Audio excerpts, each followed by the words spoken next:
My name is Runoko Rashidi. I'm a historian. I'm an African historian, and that means that my whole mission in life is using history to uplift African people, my people, our people.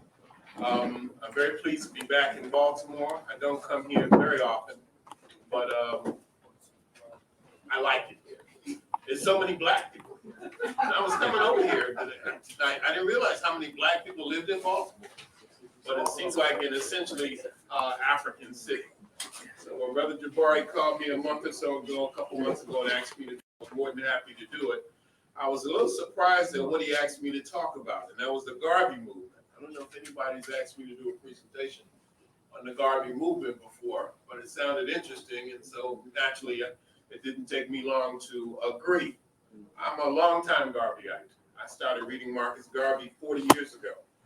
A book called Garvey and Garveyism by Amy Jakes Garvey. And that kind of got me started. Around the same time, I began to read Malcolm X. And so those two, and then Kwame Ture of Stokely Carmichael, and then Chancellor Williams. That really provided my foundations. Now I'm going to look at it in 4 parts. One, I'm going to look at Marcus Garvey himself, who he was and why he is important to us. And then I'm going to look at Garvey's predecessors. Garvey didn't come out of the void. And Garvey wasn't the first person to talk about the concepts or principles that we associate with Garveyism. And then I want to talk a little bit about the historians who worked around Garvey. You know, Garvey was like a magnet. And most, if not all, of the great African scholars at that time revolved around Garvey. Carter G. Woodson and J. Rogers and William Leo Hansberry. I know if I had been back there, I would have been right in the thick of it too. Garvey was the sort of person, I don't know, it's just, when I listen to Garvey, some of his speeches have been released now. It's as though I'm listening to the voice of God. And the things that he said in 1916 and 1919 and 1920, 1925 still resonate with us today, perhaps even more relevant today than they were back then.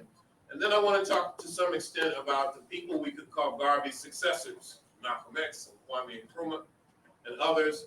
And then I want to spend some time talking about history, and I think Garvey's interpretation of history. And fortunately, because of this brother whose name I don't even know, this very handsome young man with the camera in the back, we're able to do this presentation. I think that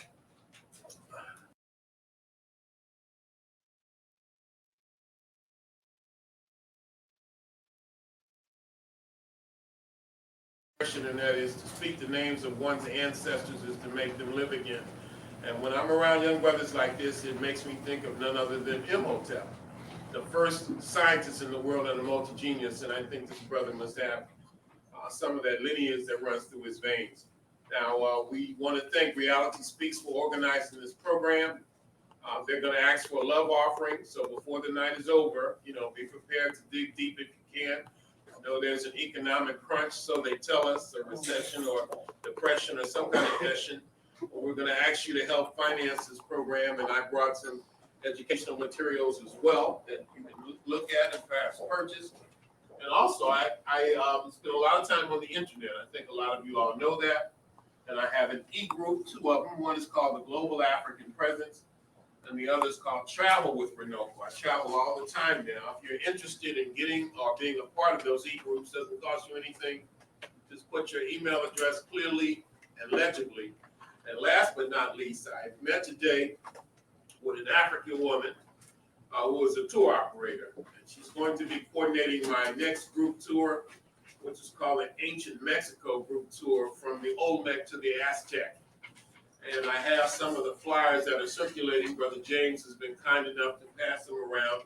And you can take one of those. And one of the reasons I want you to is because my email address, my phone number, my website address is there. And that'll be a good way for us to stay in touch with each other. So that's what we're going to do, all right? Now, having said that, we can turn off the lights. Hopefully nothing will go wrong if we turn off the lights. I'm afraid to touch it, so somebody can do it for me, and this one too. I don't know, it must be another, that would be better if it was just that one actually. But oh, well, you gotta turn this one off so you can see. Now, this is an image of Marcus Garvey looking at us as This was a photograph of Marcus Garvey in his coffin. I don't know who took that picture, but nevertheless, you could say that this is Marcus Garvey looking at us from beyond the grave. What would he be saying if he were here today? Who was Marcus Garvey? His name is Marcus, and you could turn off your cell phones. That would be a good thing. All right, turn that one on too. Yeah, there you go. I'm not afraid to sit in the dark. No. And not only that, push that door too, please. Madasi. All right. Now, who was Marcus Garvey? His name is Marcus Mosiah Garvey. He's born on August 17th, 1887? Is it 1887 or 1883? 1887. You know, my birthday is August 16th, and I take pride in being born the day before Marcus Garvey. Garvey is born in Jamaica. Once somebody asked Garvey, are you an African or are you a Jamaican? And Garvey thought for a moment because he was a very thoughtful man, and he said, I will not give up a continent for an island. And that's a characteristic of Garvey. He was able to see the big picture. That doesn't mean he had to deny his Jamaican citizenship or his birthright in Jamaica, but Garvey was able to see the big picture. As a young man, I think his lineage is a partially Jamaican maroon. It seems to me that his father was a printer, and as a young man, Garvey was able to do a certain amount of travel, particularly in Central America, and I think some of the other Caribbean islands. I guess if you were coming from the English islands, you might say West Indian islands. I would say Caribbean. And Garvey was able to see that the conditions that affected Black folk, African people in Jamaica, wasn't confined to Jamaica. But wherever he went, he saw the same things. And ultimately, he would be led to say, when he formed the organization, the Universal Negro Improvement Association and African Communities League, of which I'm a dues-paying member, and which reminds me my dues are due, as a matter of fact. I have to pay them while I'm here. Otherwise, Senghor won't be so kind to me. He was asked, Mr. Garvey, how did you come to form this organization? And Garvey said, I looked around for the Black man's army, his navy, his men of big affairs, and I could not find them. So I decided to help create them. Because wherever he went, Honduras, to Costa Rica, in Guatemala, the situation was the same. And so he felt the need to address that. Later on, Garvey was able to go to England, where he met with a brother named Deuce Muhammad Ali, who was an Egyptian Sudanese national. And Deuce Muhammad Ali had a really big influence on Garvey. Deuce Muhammad Ali had an organization, not an organization, but a newspaper called the African Times and Orient Review. And you could say that it was a predecessor of Marcus Garvey's own Negro World newspaper. Garvey moves to the United States. He comes to the U.S. Because he wanted to meet Booker T. Washington. A lot of people call Booker T. Washington Uncle Tom. But Garvey didn't see it that way. And John Henry Clark, you know, who had a big influence on him, he didn't see it that way either. He saw Booker T. Washington as somebody who was laying down the principles for economic development and self-development. And Garvey had read, like many people, up from slavery. He came to meet Booker T. Washington. But Booker T. Washington had died. Now, this is around 1913, 1914, and this is a pivotal time in history. What is called World War I is going on. A lot of Africans have moved out of the southern part of the United States. They've gone into the northern cities looking for jobs, and they find a lot of racial discrimination. Some Africans had actually gone to Europe and fought in the war with the British and the French, and found that they still, no matter what they did, no matter what sacrifices they made, they still encountered racial discrimination.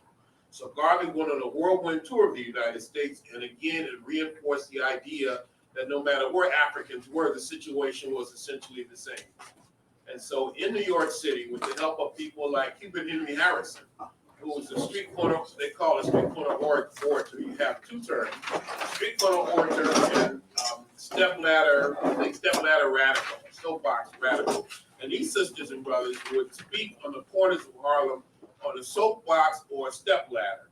And of all the speakers at that time, Hubert Henry Harrison was probably the best, or he has a reputation of being the best. He was probably better than Garvey himself. And Garvey was quite a speaker. In fact, Garvey would get so wound up when he talked, sometimes he'd fall off the stepladder. and they just dust him off and put him right back up there again. He had that kind of energy. He survived an early assassination attempt. And by 1917, 1918, 1919, the organization really began to roll. The motto was, up you mighty race, you can accomplish what you will, and Africa for the Africans, those at home and those abroad. He was not the first person to use those terms. In fact, the expression Africa for the Africans, can I get some water, by the way? I don't know why you pointed back there. His expression Africa for the African was actually coined by a brother named Martin Robeson Delaney. In fact, Delaney in the 19th century would say Africa for the Africans with black men to rule them. Garvey changed that to those at home and those abroad. Garvey organized a black doll factory to manufacture black dolls so that black girls could have something in their own image to play with.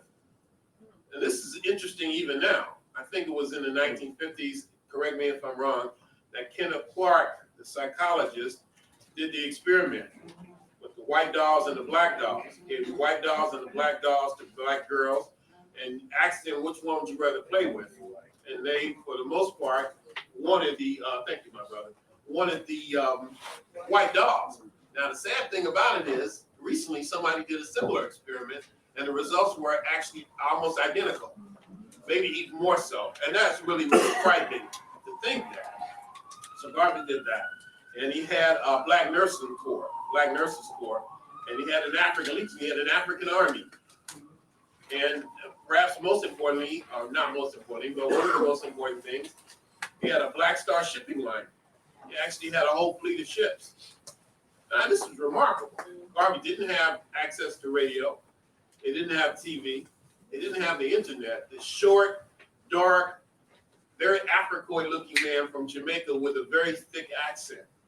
And yet Garvey was able to organize the masses of people largely because of the conditions that the masses were confronting. In 1919, you have, for example, what is called Red Summer. And this is the time when race riots, take place in virtually all the major urban areas in the North. Black men who had come back from World War I, in many cases, were lynched in their very uniforms. And so nothing had really fundamentally changed. And so Garvey was able to capitalize, in a sense, on that mass discontent. Garvey unveiled a statue of a black Madonna child. He more or less said God was black. He used to say that if, well, we always heard in Sunday school that God had created us in the image, that in his own image. And if we are black, then God in some sense must also be black. So Garvey really struck these chords. He had this Negro World newspaper. Garvey was able to offer employment opportunities to many, many African people. And Garvey organized people all over the world, as we're going to see. So this is Marcus Garvey, who is said died of a broken heart in England and London in 1940. So let's talk a little, let me show you some pictures. Let's see if this works. These are some of Garvey's predecessors, you might say. I've already mentioned Martin Robeson Delaney, the African who said Africa for the Africans with black men to rule them. And you have others that Garvey spoke very highly of, like Edward Wilmot Blyden. But these brothers come before them, and I think you could call them Garvey's successors. Some of them, this is, for example, a painting of Toussaint Louverture from Haiti. The Haitian Revolution, I don't think we can really appreciate the impact that it had and how that resonated with enslaved African people around the world. And I suppose that's the big reason why Haiti is in the condition that it's in today. Right. Because the Western world decided to make an example out of Haiti. And also the fact that the Haitians were eventually forced to pay reparations. And that has a lot to do with some of the poverty in Haiti. Do you know that in Haiti right now, this evening, that some of the sisters and brothers are so impoverished that they have resorted to eating dirt. Mm-hmm. Literally, they are taking dirt and they're mixing it with vegetable shortening. Yes. Otherwise, they would starve to death in our own backyard. Something profoundly wrong with that. That's right. So in the late 1790s, the Haitians struck for liberty and sovereignty. Haiti, or I think what was at the time called Saint-Domingue, was the wealthiest of all the colonies in the Western Hemisphere. They produced a great deal of sugar. Anyway, this is Toussaint Louverture. And this is, to me, somebody even greater than Toussaint. And this is the brother named Dessalines. Jean-Jacques Dessalines, who was declared Emperor of Haiti in January 1804. And he was pure African who had an intense dislike, you could even say hatred for white people because of what white people had done to our people. And this is first Emperor of Haiti. And then this is another brother whose name escapes me now. I have been spending over the last 3 or 4 years in particular a lot of time in France. I have a daughter in France. And there's another world too. I was talking earlier about these other worlds. Well, when you go to Paris, you come and you run into part of those other worlds. And this is the world of the former French colonies in the Caribbean and in Africa itself. This brother is from the other, one of the other major islands in the Caribbean. You have Haiti, of course. You have Martinique, which produced France Fanon, but you also have Guadeloupe. And Guadeloupe is a place that rebelled around the same time the sisters and brothers in Haiti rebelled. And this is their leader who committed suicide rather than be captured by the French. Is that Bachman? No, it's not. Bookman? No. Bookman. Now, back in the mainland United States, you have people like this brother, and this is Henry Highland Garnett. Henry Highland Garnett is the person who used to say that your motto be resistance. And he was a Presbyterian minister at the, I believe, the Liberty Baptist Church in Troy, New York. So this is Henry Highland Garnett. And he would write about the importance of history, why history was significant. I talk about that all the time. Brother, you might need to move over a little bit so that you're not blocking out.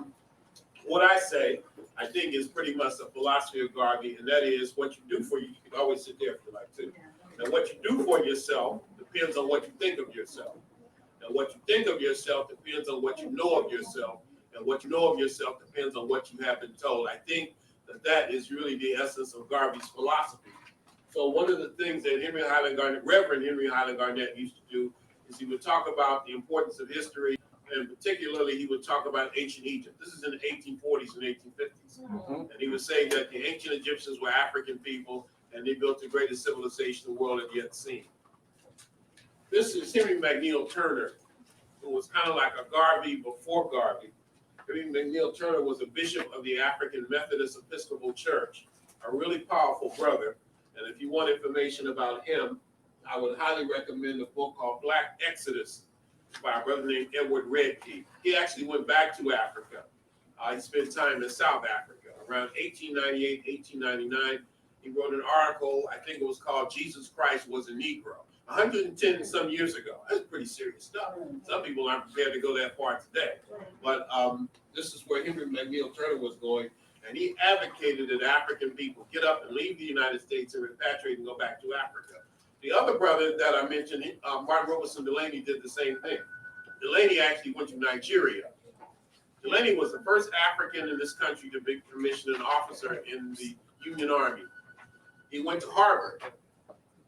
He only stayed a few months because those white folks wouldn't allow him to stay. But he spent about 6 months at Harvard. He became either a doctor or a dentist. He worked with Frederick Douglass, and he used to say, or Douglass would later say about Delaney, when I wake up in the morning, I thank God for making me a man, but when Delaney wakes up, he always thanks God for making him a black man. Delaney also is another interesting thing about him. When he went to Nigeria, he bought all these magnificent African clothes.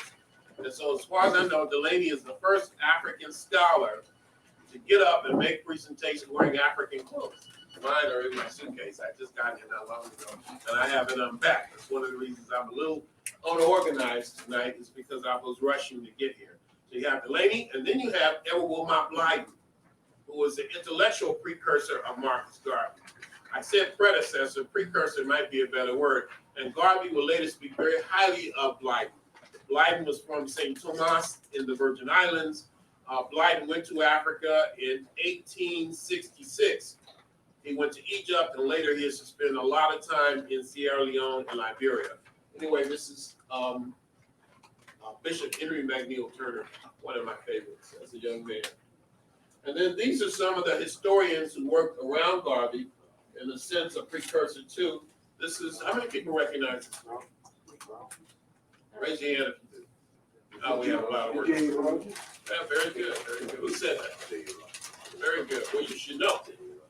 You're one of our better historians, one of our best historians, and you have spent a lot of time illuminating the lives of these great African scholars, and we thank you for that. Joel Augustus Rogers knew Marcus Garvey as a boy in Jamaica.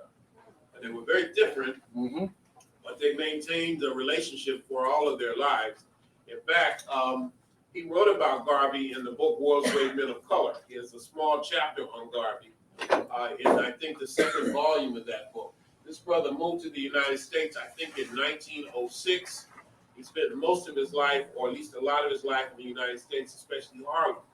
But at first, he moved to Chicago, where he was able to get a good job with an investment company in Chicago called J.R. Dillon and Reed. But he quit his good job because he really wanted to do research. And I think a lot of us have found ourselves in that situation where we've had good jobs or jobs, but we hated them because it really wasn't what we wanted to do with our lives. And so you find yourself almost like, I suppose, a slave on a plantation, working for a wage, or in Australia, what they say, working for the dole. Okay, and Rogers was in that situation. So Rogers quit his job and became what? A Pullman porter. He wanted to work for the railroads. And why would that be? Because that would give him an opportunity to travel around the country, and that would give him an opportunity because he's traveling on the trains, going to all these places. You know what a Pullman porter is, right? Yeah. You worked on the railroad, and you did mostly menial work. You carried luggage, Pullman porter. And it was kind of a humble position, but for many African men, that was the highest you could rise to. I think A. Fuller Randolph eventually organized a lot of those brothers so that they had a certain amount of power. But Rogers wanted to go around to different libraries and do research. He was born a historian. It was in his blood. And he found that even as light as he was, because this wasn't a situation in Jamaica, I think one thing that happens, and I've noticed, is that we tend to see the world with the same eyes. How do I phrase it? We are taught to see the world a certain way. And a lot of times I think that we believe the rest of the world sees it that way too. Mm-hmm. And you find when you go to some of these other places, you are sadly mistaken. So in the Caribbean, you have more, I think at that time, this color hierarchy, what is in Brazil called a pigmentocracy, with the whites on top, the mixed races in the middle, the lighter skinned black people in the middle, and the darker skinned black people on the very bottom.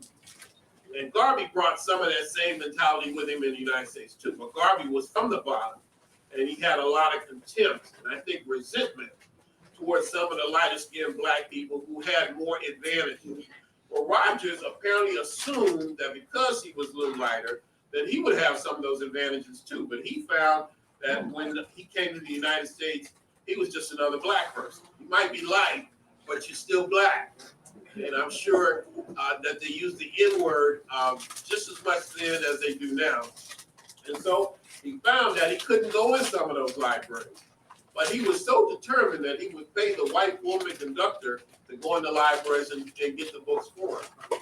One of his students, or one of his colleagues, a man named John Jackson, told me that Rogers would pay the white woman conductor to go in. And the woman conductor would say, Rogers, I believe you're a damn fool, but I'm more than happy to take your money. That's how determined Rogers was to do this research.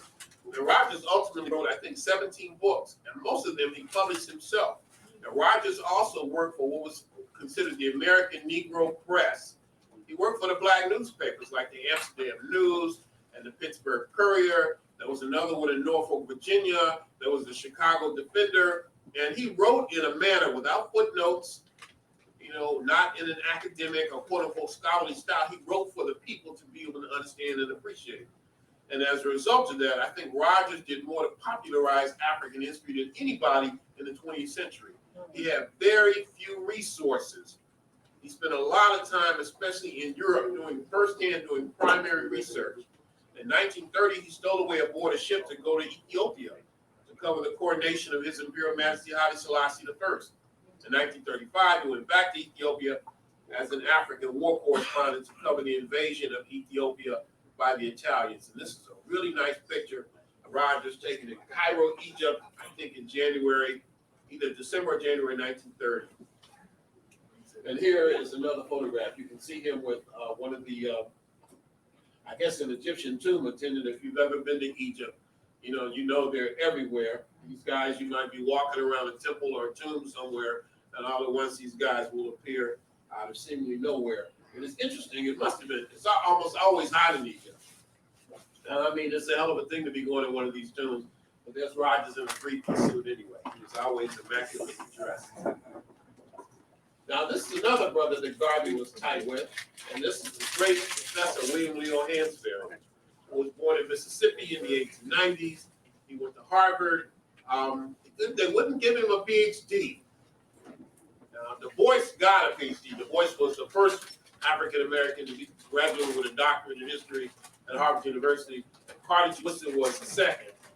And I think the third was Charles Harris Wesley. But they wouldn't give Hansberry a doctorate. And I think that's because Hansberry wanted to focus on Egypt. So Hansberry eventually went and taught at Howard University, or what my esteemed brother, Singer likes to call Coward University. And it was a very, very bad experience for Hansberry. Some of these HBCUs are more conservative than some of the mainstream white ones. I can speak to that big time. They get the money and don't put nothing. But Hansberry persevered, and he taught at Howard from the early 1920s until the 1960s. You know, some of the faculty members at Howard University actually tried to have William Leo Hansberry committed to a mental institution for teaching African history. They said this Negro must be crazy, because he's telling black people that they had a history before slavery. So he must be out of his mind. And they attempted to have him, put in a mental institution. That's a true story. But Garvey really respected Hansberry. And Garvey, it is said, I don't know where I got this information, perhaps from Tony Martin, who is the Garvey historian. I'm just a shadow in that sense. But that Hansberry would actually Garvey would take a train from New York City to D.C. just to hang out in Hansberry's office and talk to him about African history. I really am impressed with that. This is William Leo Hansberry. He's the uncle of Lorraine Hansberry, who wrote Raisins in the Sun. And then this is, I guess you could say, a rival and a supporter and a critic who I think eventually came to develop an appreciation for Garvey. This is William Edward Burgard Du Bois from Great Barrington, Massachusetts. And he and Garvey were, I think, roughly around the same age. And he went to Harvard, a bit of an elitist, I don't think there's any doubt about that. And this is his last wife. I think he was married 2 or 3 times. And this is Shirley Graham Du Bois. His picture might have been taken in Egypt, I don't know. But this is Du Bois, and it's not Du Bois, it's Du Bois. And this is Du Bois late in life. And this is the young Du Bois at Fisk University. So you can see him as a young man. He looks very different. But you never saw that picture. It kind of looks like you, as a matter of fact, bro. Are you? Yeah, you, man. You don't think so? And this is his grave. This is his tomb at the W.B. Du Bois Center in Accra, Ghana. At the end of his life, after being an integrationist and a socialist and a communist and all kinds of things, a Pan-Africanist, he died in Ghana. Kwame Nkrumah invited him to come to Ghana and work on this encyclopedia for African people, and Du Bois died there. So there's a place now called the Du Bois Center, and it was Du Bois' home. And you can see Du Bois' library, and Shirley Graham Du Bois, I believe, is buried right next to it. So this is the top of, I think it's marble, and you can see the image of Du Bois there. This is in Ghana. This is Carter G. Woodson, Carter Godwin Woodson. Woodson was born in, I think, West Virginia, I believe. Kentucky, close, same thing. Appalachia. No, it's not the same thing. In 1875, was it November 22nd? November 1875, and he was born to a family of sharecroppers, very poor people, but he had an insatiable appetite for learning and he wanted a formal education. So he graduated from high school when he was 20 years old. And he went to Berea College in Kentucky. At that time, one of the few colleges you could go to. And I was just at that college not long ago. In fact, I was at that college. I just finished a lecture on election night. When you should have saw those white folks so mad in Kentucky. I was glad to get out there. And then he eventually, I think he went to the University of Chicago, and he went to Harvard too. Seems to me he graduated from Harvard around 1912 or so. In 1915, he, with some other folk, established the Association for the Study of Negro Life and History. And in 1916, they began the publication of a book called, or a journal, called the Journal of Negro History. I think it's the Journal of Afro-American History now. Now, he was really a great scholar, but in some ways kind of conservative.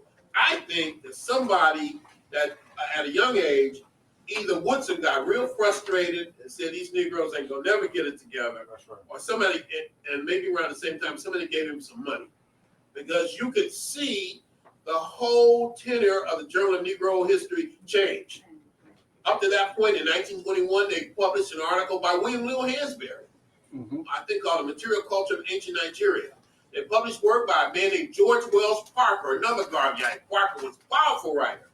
And all at once they began to publish articles like Negroes who worked for the Harlem Hospital between 1922 and 1924. I mean, altogether different kind of stuff. And they never really left that.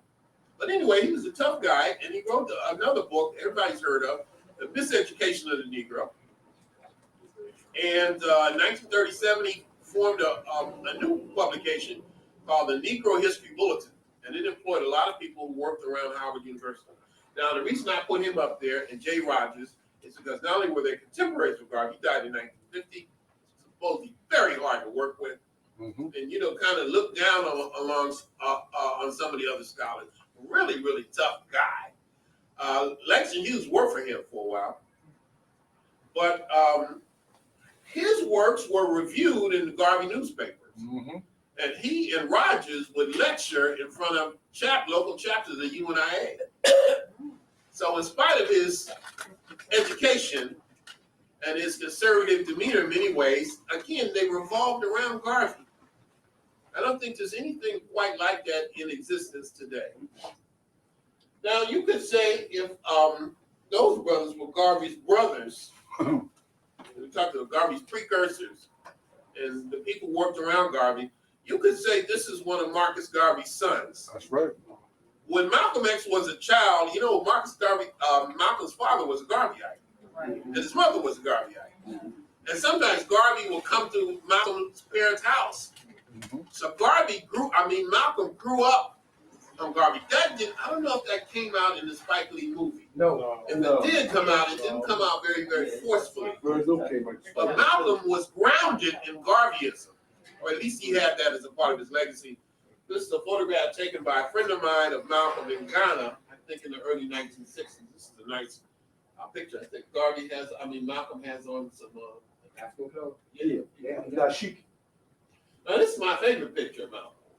This young man in the nation. And I really like that photograph right there. Something very striking about that. And then this is Malcolm X, El-Haj Malik El-Shabazz, Troy Gregg,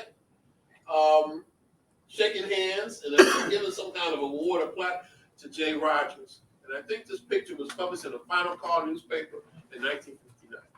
A very, very rare photograph. One of my students, I'm proud to call him my student, is doing his PhD dissertation on part of the life of Jay Rogers, and he come up with some remarkable information on Jay Rogers, and he sends me these photographs.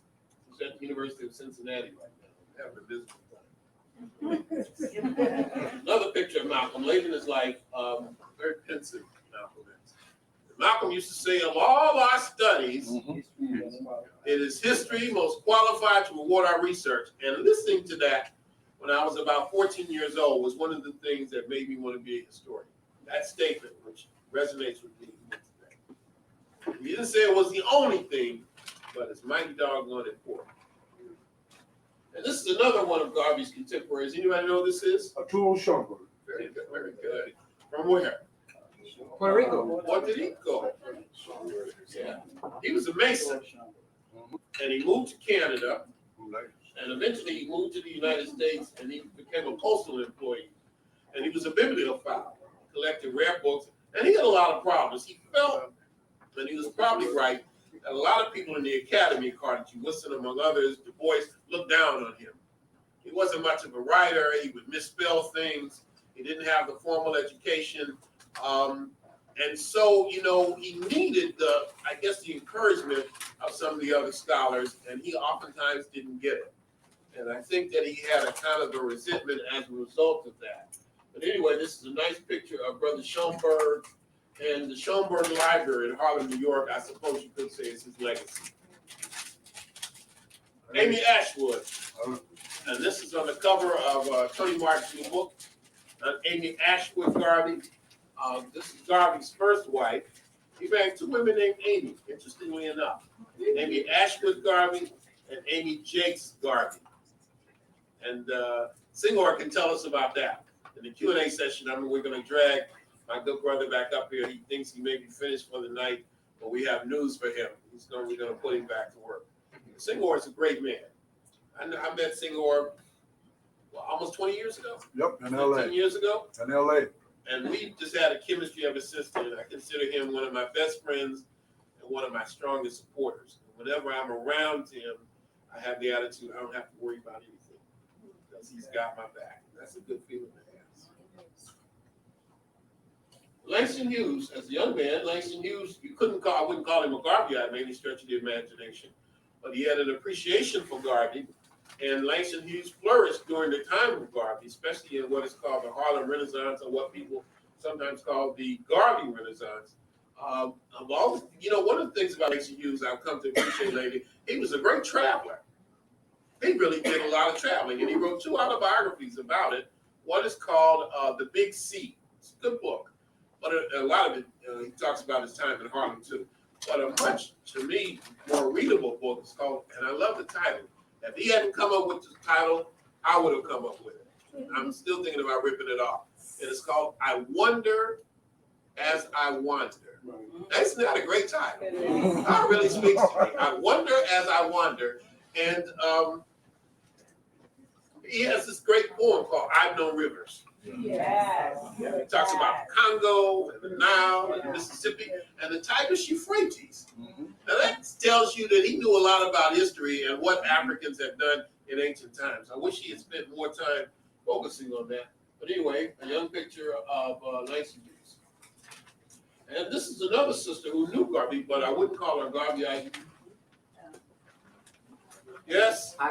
Very good. Ida Bell Wells Barnett. Very interesting woman. She was probably closer to Du Bois. You know, I heard somebody tell me once that before Garvey went to prison, Du Bois came to Garvey's house to apologize to Garvey. Garvey wouldn't even see him because Du Bois viciously attacked Garvey. I don't think Du Bois was a part of the Garvey Must Go campaign, like Chandler Owen and some other Negro leaders. But he talked about Garvey pretty bad. I think he referred to Garvey something like a black ape or something like that. Very harsh on Garvey. And he later came to regret that. And the story goes, he actually came to Garvey's house to apologize to Garvey in person. And Garvey refused to eat seat there. But anyway, this is Ida Bell Wells Barnett, who I believe was born in Mississippi. There's a biography about her, pretty much an autobiography called Crusader, either Crusade for Justice or Crusader for Justice, that was finished by her daughter. And she was quite an activist. She was a journalist, and she would go and cover the numerous cases of atrocities committed against Africans, the terrorism that was committed against Africans, the lynchings, the castrations, the burnings alive, and all of those things. And she would go and write about it for the Negro press. And a lot of times her life would be threatened. And sometimes she would carry 2 or 3 guns on her person. She was nobody to play with. She was quite a remarkable person, and yet she had time to be to mother 6 children. And I'm told she was a very devoted wife. She referred to her husband in public as Mr. Barnett. You know, that was another era. And she named, I believe, her first daughter Ida B. Wells Jr. Now that's pretty deep. And she's, wait a minute.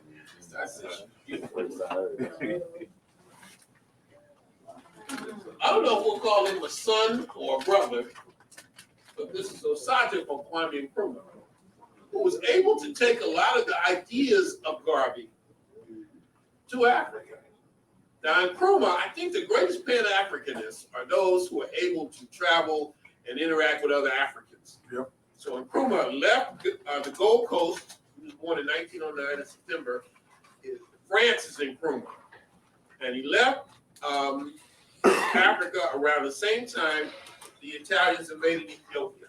In fact, he went to England, and I think that's where he read about the invasion of Ethiopia in 1935, and he was outraged. He was incensed. He was infuriated, and I think that really fired his blood to want to help liberate Africa.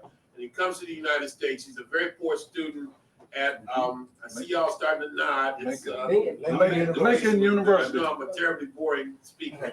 What can I say? Yeah, I needed that encouragement. Somebody said no, I made me feel good. And he comes to the United States, he's very poor, and he works at, and he goes to school at Lincoln University. Where Langston Hughes went, and Nnamdi Azikiwe went, Thurgood Marshall went, and Nikki Giovanni went, and God knows who else went. I spoke at that school, and those Africans didn't want to hear what I had to say, believe me. Another very conservative institution. But he went there, and he was very poor. And I think during the summer times, he would go to Harlem, and he would hang out in Harlem. He had a girlfriend, an African-American girlfriend, and they would hang out in Harlem on the summer evenings. And he must have come under the influence of Garvey at that time. So he went back to England in 1944, 1945, and he helped organize the Manchester Conference, the 5th Pan-African Conference. And Du Bois was, I think, the honorary co-chair, and George Padmore was there, and Jomo Kenyatta was there. World War II was over, and the Africans decided it's time to, if we can bleed for white folks, then it's time, brother, you're gonna have to move that chair, because you're gonna block everybody out. You can sit over here, you can sit over there. Well, Baltimore is a late arriving town, I see. Anyway, they decide we're gonna organize Africa. We're gonna kick these white people out of Africa. We're gonna take over Africa. And that's what they plotted and planned. And right after that, maybe as late as 1947, he goes back to the Gold Coast, and he works with an organization called the United Gold Coast Convention. There you go. And that didn't work out. So he formed another organization called the Convention People's Party. Right. And then they became independent on March 6, 1957. And Nkrumah says the independence of Ghana is meaningless. They changed the name to Ghana. Independence of Ghana is meaningless unless all Africa is independent. Right. And all Africa is unified. In 1958, That's right. he organized the All African People's Conference. France Fanon came to that conference. France Fanon's from Martinique. He goes to school in France. He moves to Algeria, but he comes to the conference. Robert Mugabe came to that conference. Amilcar Cabral came to that conference from Guinea-Bissau. And know who else came to that conference? Patrice Lumumba came to that conference. The first time Lumumba ever left the Congo. If I had been there, I'd have come to that conference. We would have been there. Seymour would have been there talking. That's right. Because that was what was happening. It was the first big Pan-Africanist conference, at least in modern times, in Africa. All the rest of them held in Brussels, Belgium, in Paris, in London, led by Henry Sylvester Williams way back in 1900. That's right. Even Booker T. Washington organized a Pan-African conference in the early 1900s. Nobody ever talks about that. So Nkrumah was really a remarkable person. He set up a Black Star. I think the shipping line is called the Black Star Line. Right. That's right. And he had Black Star Square in the. Came right here in Baltimore. What's that? I said they used to come to Baltimore all the time. Port here. Nkrumah. His ship, the Black Star Line, used to come to Baltimore to Ghana all the time Very good. until they sold it. Okay. And here's a young Nkrumah. He knew John Henry Clark as a youth. Dr. Clark talked about Nkrumah when Nkrumah was Francis Nkrumah. Okay, I can tell you a lot of stories about that, but it's not all for public consumption. And this is another brother. He was at Ghana's independence on March 6, 1957. And this is the great Chancellor James Williams. All right. That's young Chancellor. Right. Who was at Howard University also for a very long time. Hey. Now, this is Well, man. his son, Stokely Carmine. I heard him speak, I think in 1972, around December, around this time. It was a rainy night in Los Angeles at Pepperdine College, and I was mesmerized. I was swept off my feet, and I joined the organization that he founded called the All African People's Revolutionary Party. And the first book we read was called Destruction of Black Civilization. There was no turning back for me after that. That was it. I was done. And he changed his name to Kwame Ture. And I know somewhere right now he's saying Ready for the Revolution. That's right. Totally uncompromising. Good brother. Queen And this is Queen Mother. Mother Moore, who's a long time Garveyite queen. Gotta have some sisters in there. I'm told she was a tough sister too. As I understand it, she lived to be about 100. And died of complications of a stroke. Just about. I hope I live to be 96. And here she is, really a queen mother for sure. Queen Mother Moore, Audley Moore. She continued to travel all over the world, all the way up to her 95th birthday. Is that right? That's right. It's a beautiful picture. I think I might have gotten this from Zama Cook. I don't know. Now, what about some of the places that Garvey had an impact? I didn't know I was going to get in this picture, but I don't apologize for that. I would say that I'm a grandson of Garvey, maybe a great-grandson.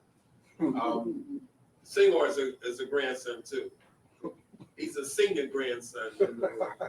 And this is in Guyana, which was at the time British Guyana.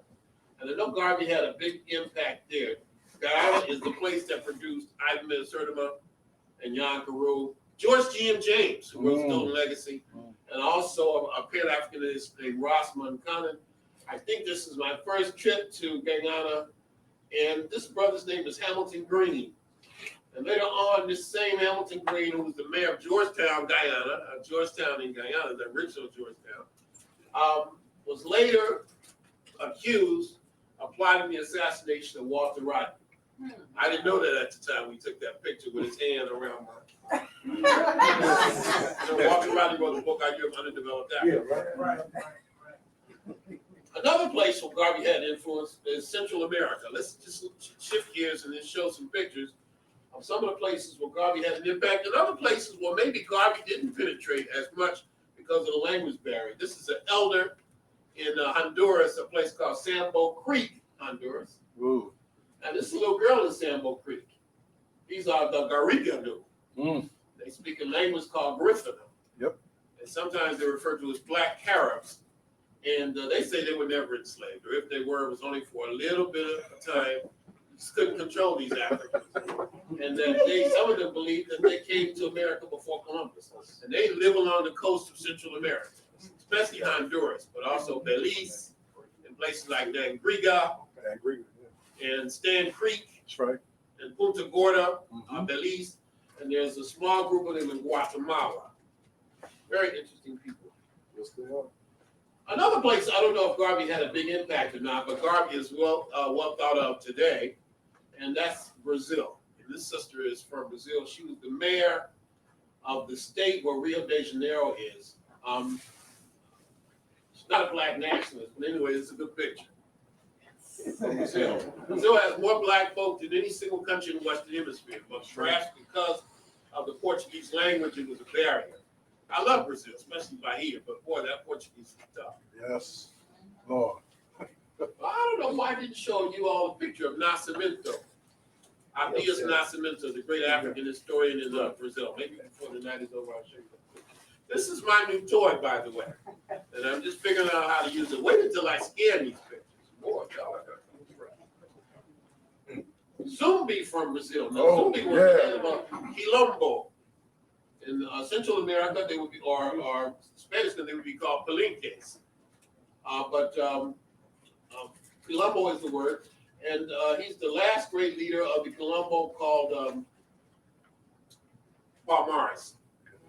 And they defied the Dutch and the Portuguese for almost 100 years. Some people would even say that Palmares is the first republic in the Western Hemisphere. And this is the great leader or depiction of him, Zumbi, in Brazil in the 17th century. Now, this is another place. We're going to organize all these places. We'll organize Africans, and I'm convinced of that, in all of these places. These are African children in Peru, just outside of Lima. And this is my own photograph. You can see the difference when you have a digital camera.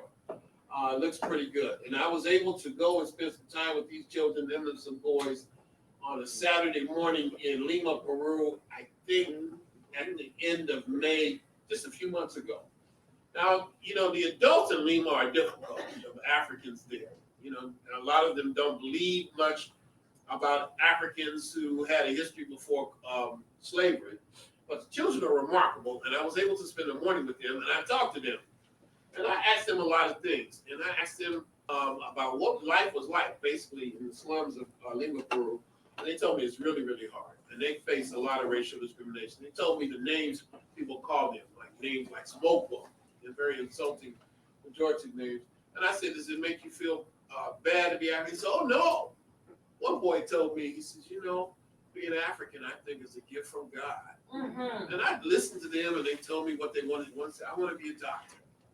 And I said, I just want to travel and see the world. And mostly, I want to go to Africa. These are 8, 9, 10-year-old children. And this is a pretty nice photograph of these young girls in Lima. I didn't want to leave it. This takes us to another place where we have a lot of work. This takes us to southern Peru. And this sister looks like she's a mixed African, and she runs a restaurant, pretty successful businesswoman near a community called Carmen in the deep south near the border with Bolivia. And this was the epicenter of the massive earthquake a few years ago. From Ecuador. And this is an Ecuadorian girl. Oh my God. Now these sisters and brothers know almost nothing about the history of African people, even in their own country. All they know is they were brought there as slaves. That's all they know. I did a presentation in Ecuador in a city called Esmeraldas City, in the north, not far from Colombia. You know, somebody said that there are places, it's like where Africa has been transferred to the Americas. And Esmeraldas is like that. When you're in Esmeraldas, you really think you're in Africa. You think you're in Nigeria somewhere, Ivory Coast. And I did a presentation sponsored by the mayor's office. Although I paid for all my expenses, the mayor claimed credit for organizing my talk. And I said, oh, good. And, but it was good because they brought a lot of children. And I showed a picture. I didn't have a projector of any kind. I showed a picture. Well, I did have a projector, but it was like 300 years old. But I was able to show about 6 or 7 photographs. Important with Imhotep. I showed the image of a black Christ. I'm going to show you in a moment. And at the end, we had question and answer period. One little girl stood up and she said, I don't have a question. She was crying. She said, I just want to thank you. She said, you know, but you came today. I know that I had a history before slavery. I thought we just started, and it just broke me out. This is Ecuador. Well, Africans are barely recognized as humans in these places, in the Andes. Now, this takes us to Bolivia. And this is the queen of the Afro-Bolivianos. And I spent an afternoon with her and her husband. Now, they have a tendency to wear, the women to wear these bowler hats. They must have got it from the Spanish.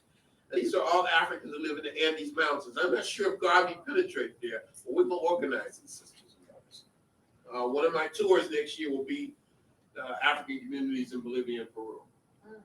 And you can see some of these folk. This is in a place called the Yungas, on the slopes of the Andes Mountains in Bolivia. And they are literally begging for information about African history. Begging. Even enslavement. So, I mean, I was a big hit with these sisters. Because they don't know anything. And they want to know. And you have to respect that. It's one thing not to know. We can correct that. But when you don't want to know, when you don't care, now that's frightening. That's a big problem. Maybe the biggest problem is the tendency to glorify ignorance. Right. Don't know, don't care. Right. Don't want you to know. Anyway, this is a nice photograph, is it not? She's a very attractive woman. And this is another place. I'm not sure how big Garvey was because of the language barrier. Anybody recognize him? not I Sarah stumped Lawrence. you. That ain't Sarah Lawrence. We got work to do. Washington? Amy Césaire Oh, wow. from Martinique. Very distinguished African. But when he died, Sarkozy, the president of France, wanted him buried in France. He said, hell no. Césare's family said, we will not allow his body to be sent to France, even though Martinique is officially a part of France. So he lived to be ripe old age, and he died about a week before I got to Martinique. And somebody gave me this photograph. Very distinguished looking picture.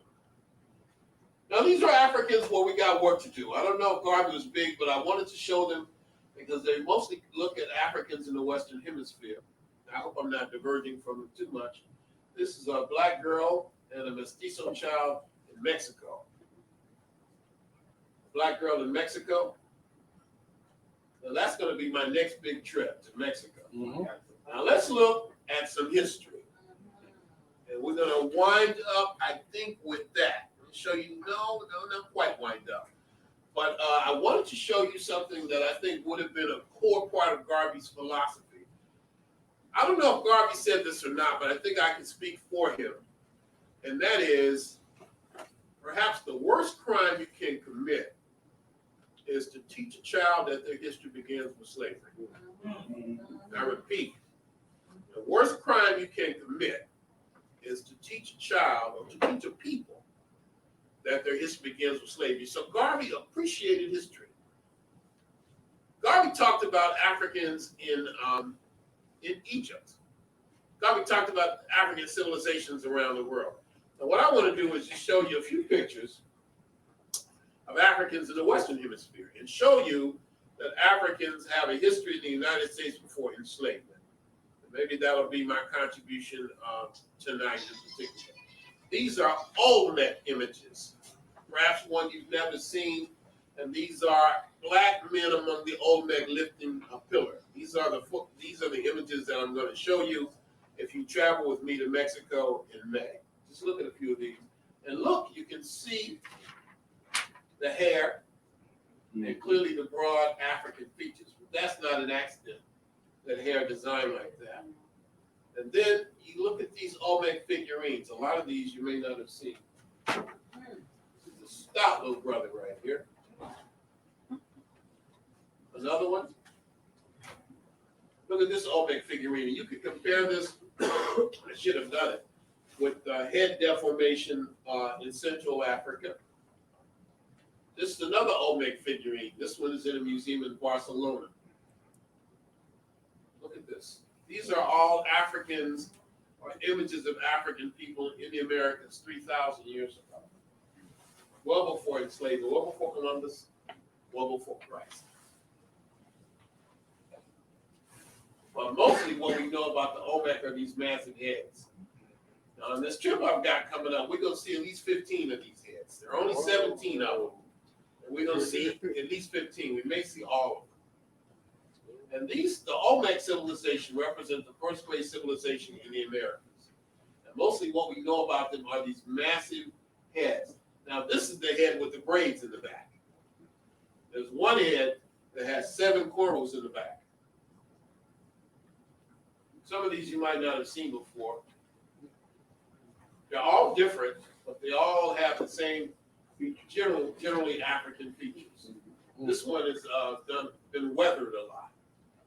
They all have what appears to be some sort of helmet on their head. They all look kind of serious too. I don't know who they represent. Maybe they represent African kings among the Olmec.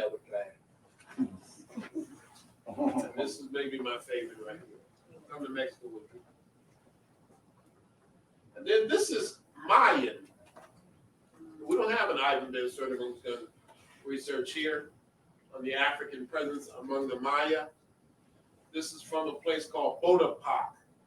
And Bonaparte is a Mayan temple in the state of Chiapas. Most of those heads that I showed you are in Veracruz and Tabasco. But this one is from Chiapas, and this is from a place called Bonaparte. And there's about 20 of these images of black Maya. This is from a culture called the Totonic, all in Mexico. From Veracruz. This is from ancient Belize. We have a chapter in Belize, and this is about 1,500 years old. This is mine. This is from ancient Peru, and this is from the United States. I think these are Navajo, and this is relatively recent. Relatively recent. I've never shown this publicly before anywhere in the world. This is tonight. It will be more. And of course, let's just look briefly at some of the African presence before slavery around the world, and we'll finish up. This, for example, is a new image. I want to show some new ones. This is a Black Madonna child in Budapest, Hungary. I photographed a few months ago. I went to Budapest. Interesting trip. I just left Africa. I went to Ghana and Egypt. I led tour groups there. I made a couple bucks, and I couldn't find anywhere in Africa to go where I hadn't been before, where I didn't need a visa. So I ended up in Europe. And since I was there, I went to look for the African presence. So I spent time in Budapest, a place called Bratislava, Slovakia. I know you've been there many times. Slovakia. I saw one black person the whole day, but I saw some ancient artifacts I was very impressed by. And I went to Stockholm, Sweden. Do you know that in Sweden, the leading neo-Nazi is of African descent? The leading skinhead in Sweden is a black man who has developed such self-hatred that he's become a neo-Nazi. That's what happens when you don't know your history. And also, something else I found out about Sweden. Sweden was not active in the transatlantic slave trade. But Sweden produced the shackles and chains that was put on the enslaved Africans. Right? That's really ironic. This is just an image of one of the three wise men. You know, I spent some time today, a lot of time, at the Walters Museum. They got a lot of interesting stuff there. I didn't know that. And they have an image of one of the three wise men who came to pay homage to the Christ child with frankincense, gold, and myrrh. This one is actually in New York. And this is an African saint, Saint Maurice from Germany. You know, there were African saints and African popes and African emperors and African martyrs. This one takes us to India. I talked about India earlier. This brother is a CD, not like a compact disc, but an SIDDIS-CD, sometimes called Hapshis, from Ethiopia. And he had a fortress, or connected with Africans who had a fortress on Janjira Island right off the coast of Mumbai that was recently in the news. His name is Malik Ambar. And then this is one I don't know if I've ever shown in public before. This is from east of Mumbai, a place called the Ajanta Caves. And these are scenes from the life of the Buddha. The story is called the Jatakas, and another image of the Buddha, and you can't get much more African than that. I mentioned that India has the largest concentration of black people in any single country in the world. A black untouchable in India. Now, I went to India for the first time in 1987, and people were reading Garvey among the black. They were reading Garvey among the black untouchables. And I believe that they were attempting to translate some of Garvey's work. All these, what I'm trying to say, in Peru and Bolivia and Ecuador and India and all of these places, is fertile ground for Garveyism. Southeast Asia, Cambodia. I'm just showing you the range of African people. Garvey dreamed of uniting Africans around the world, some of whom don't even know they're Africans. An African Palestinian, another fertile area for Pan-Africanism and Garveyism. This was a law student at Howard University. Australia, do you know Garvey organized a branch of the Universal Negro Improvement Association and African Communities League in Sydney, Australia in 1920? Wow. I repeat, Garvey organized a branch of the UNIA-ACL in Australia among Aboriginal Australians. Now here I am, the Black Power Salute in a community called Yarrabah. This was, I think, the third Aboriginal community I visited. You can't always get into these areas. Sometimes you need a permit. Some of them you can just drive into. And I'm in a community called Yarrabah. And this is north of a place called Cairns in northern Queensland, which local people call KKK country. And the brother there, He's the mayor of Yoruba. And the sister, my sister, is a lady named Graceland Smallwood, who I call the Queen of Aboriginal Australia. And they would be your first Garveyites in 2008. Is he white? Hmm? Is the guy in the red white? No, they're both black. It's very mixed Oh. because white people have had their way with our women there. No, but they're black in spirit and culture as you can be. He's a very tough brother, very militant brother, and Grace is, whoa, very powerful black woman, serious sister there. And a good friend of mine, we were just together not long ago, and there's Runoko Rashidi, of course, and we're in Yoruba. Now, interesting, Yoruba only has about 3,000 people in the community.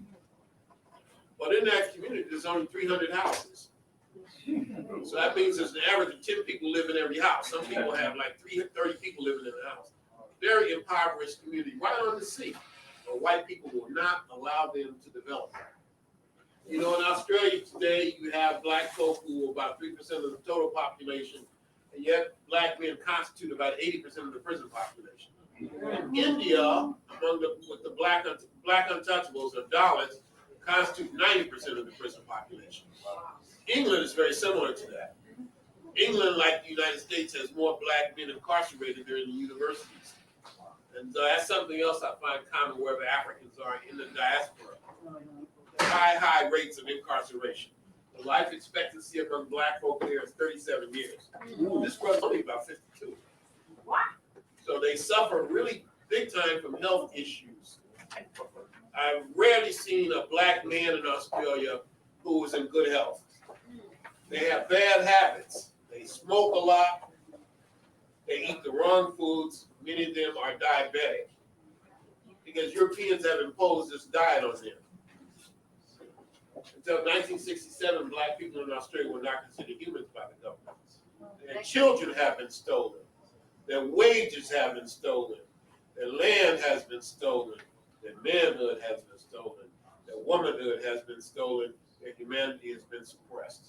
And yet they survive. And you see her, Grace, wearing the colors. Black for the people, gold for the sun, the fist, and red for the land because they say the land is covered with their blood. I would not show you a picture of a white man, by the way. Not in tonight's presentation. But we do range in complexion from snow to crow and bright tonight for different reasons.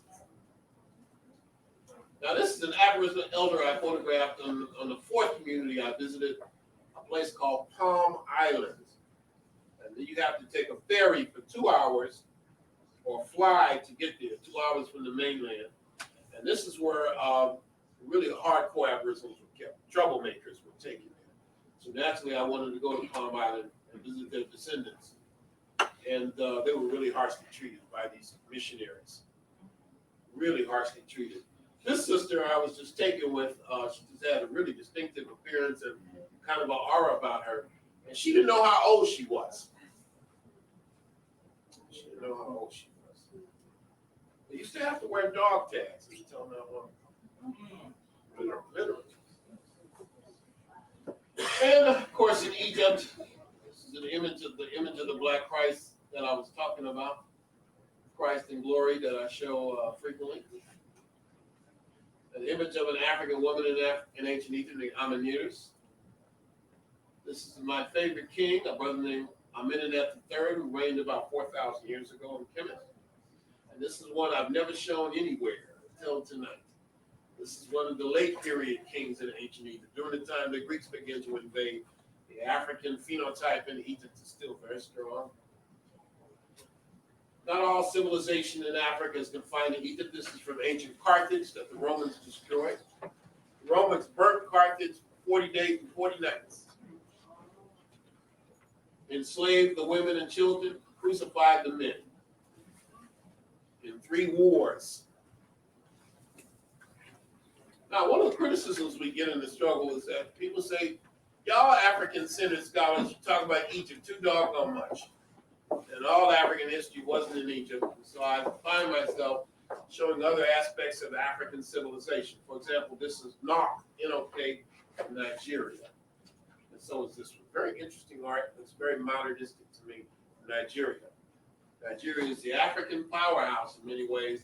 I was just in Brazil with a bunch of Nigerians. It was a very interesting experience, to say the least. And I am determined to go to Nigeria next year and do a long lecture series.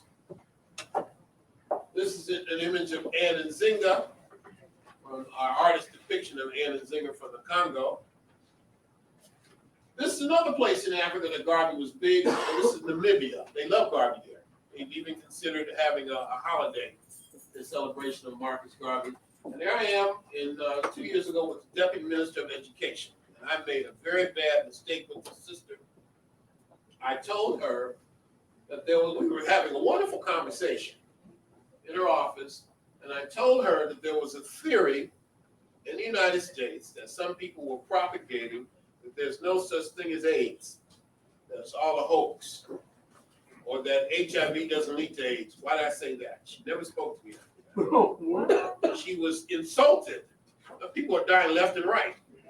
And she said, you African Americans got nothing better to do but develop these ridiculous theories. Now, one thing I learned from that, and other places as well. For example, Aboriginal Australians don't believe that they come from Africa. They think they've always been in Australia. And they don't want to hear about DNA and archaeology and paleontology. They don't mean nothing to them. Their tradition says they've always been in Australia. So what I've learned is don't argue with people. Mostly sit and listen. And you might learn something. Because if you go to various places and you impose your sets of values on other people, that's pretty much what white folks have done to us.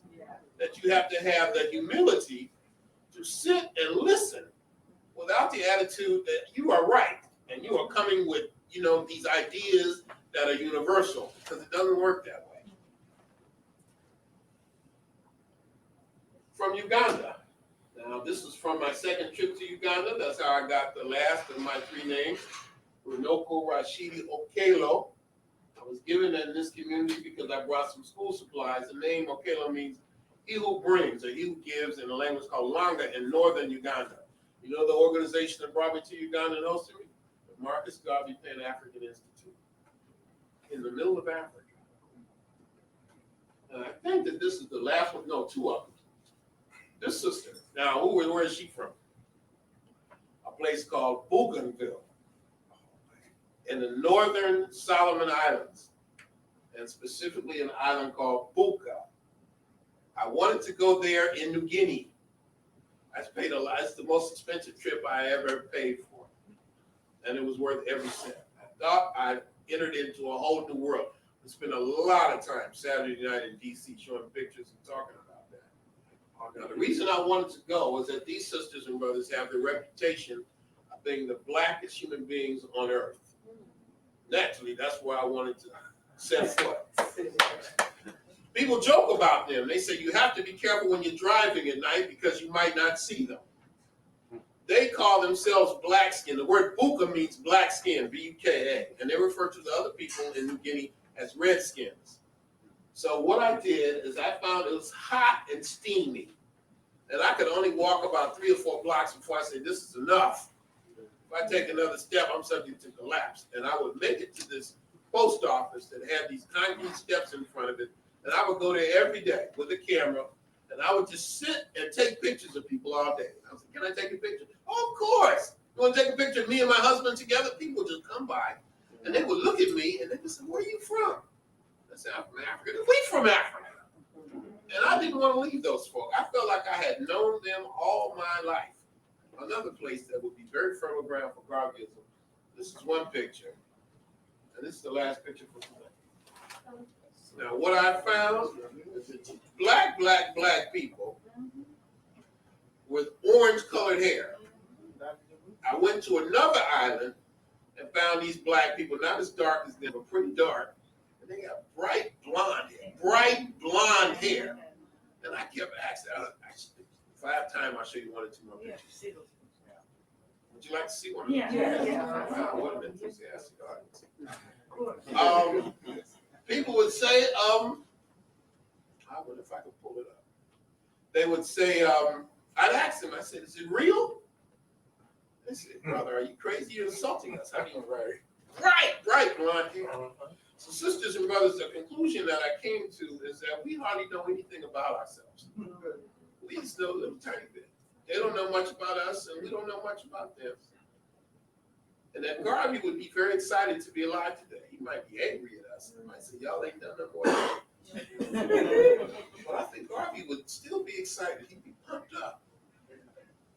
Kwame Ture would be pumped up. He'd be saying, ready for the revolution, and we're always ready. Because the world is in front of us. I don't talk about, I haven't spent any time talking about white people today. I haven't spent no time talking about what they did to us, all the terrible things they did. I haven't forgotten. I haven't forgiven them. They didn't ask for forgiveness, most of them. And I wouldn't forgive them anyway. Right. But the bottom line is, I'm looking at you and me. All us, we. Senghor hit it on the head. He said, it ain't about me, it's about we, it's about collectivity. What are we going to do? That was Garvey's kind of, what do African people get up, stand up? That was the essence of Garveyism, that sisters and brothers, we can do anything we choose to do. Garvey said, paraphrasing just to the black men, black women, lift your heads and be proud of who you are. Be proud of who we are. Be proud of your fathers and be proud of your mothers. In the past, sisters and brothers, we created a marvelous civilization. And we shall in the future, with God's grace, create another that will establish the world. That's our destiny. That's our mission. And that's our faith. So God bless you. Thank you.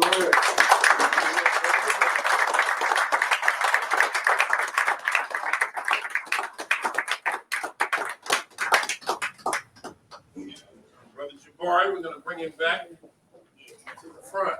All right, give it up again for Brother Runoko Rashidi.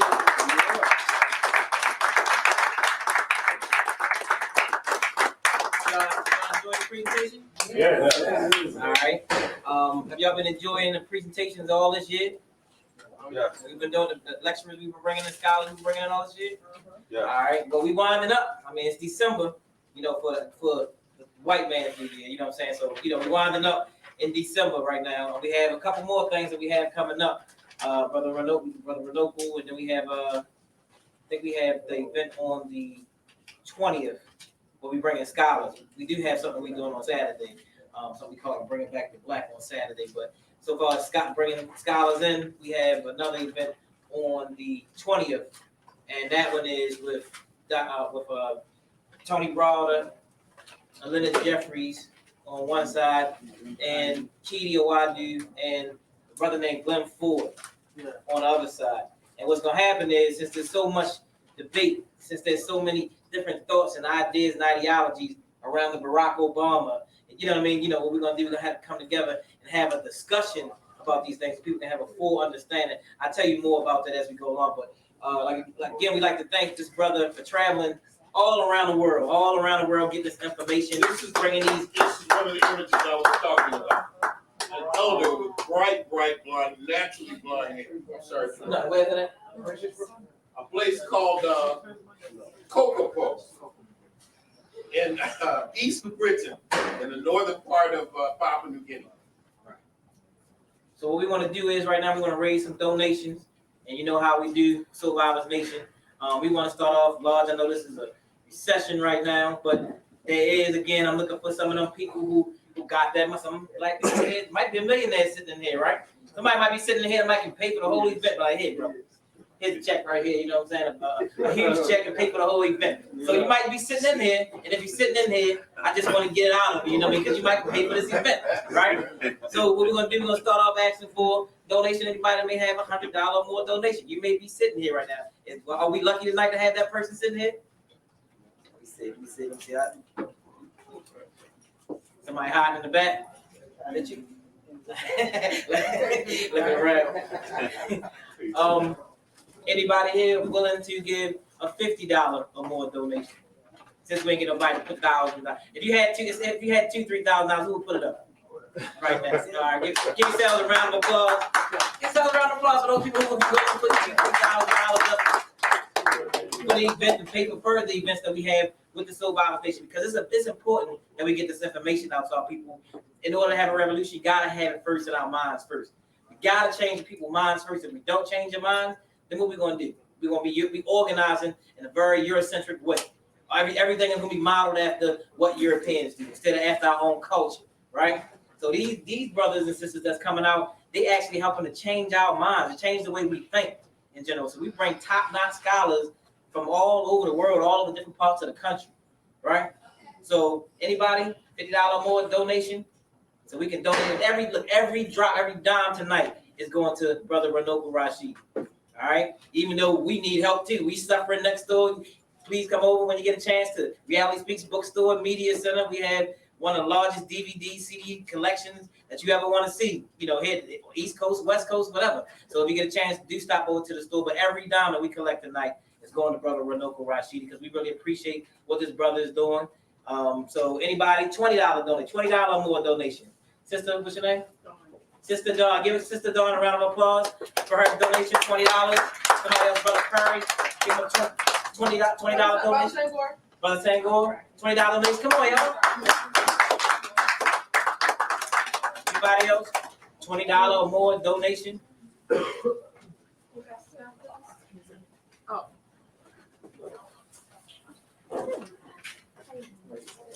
There'll be another, I think they have something going on in Brother Lucy, $20 donation. Give him a round of applause. All right. Perry, I already gave it to him. Yeah, Brother Perry.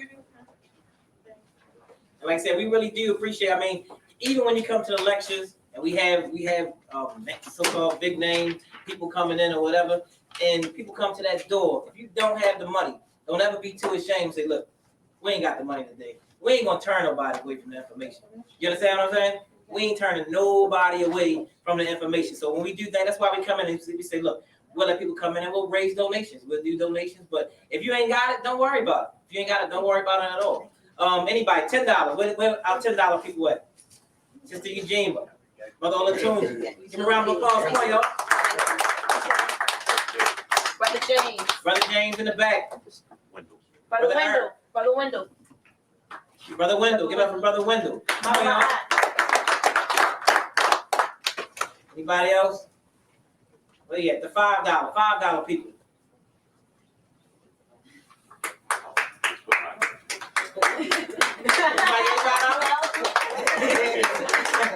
All right. Now, any change that you may have, any dollar bills that you may have that you want to put in the bucket, please feel free to put those things in the bucket right now. How many people here are members of 360, our 360 program that we have right now? Raise your hand. Brother Mama Maya. 360 is a program that we have if you want to continue to support what we do with the scholars. Constantly and consistently bringing in the scholars. It's $1 a day program, so you get $30 a month. But when you do that, you get 40% off on all your DVDs. I told you we got one of the largest collections around town, so you get 40% off of that. You get 10% off our barbershop. I'm a master barber. If you need a barber, come on out and see me. Right? You know, you get 20% off. This is one of our stylists here. If you get your hair done, natural hair care, you got Sister Oshun, you got Sister Ya. You want to get your hair done, you get 20% off of those services. Anything that we do, you get a percentage off of those different services and all. But it's called a 360 program. We have information. We're gonna pass out to y'all. Oh, and we do have a raffle that we actually doing, $5 raffle where we raffling off a 360 membership. The entire year, Reality Speaks series for this year, we are raffling off. And what's the other thing, Sister Ya? The last place prize for that?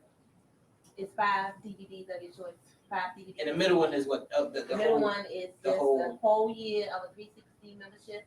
Right. And the first prize is the 360 membership plus the Reality Speaks series for the year.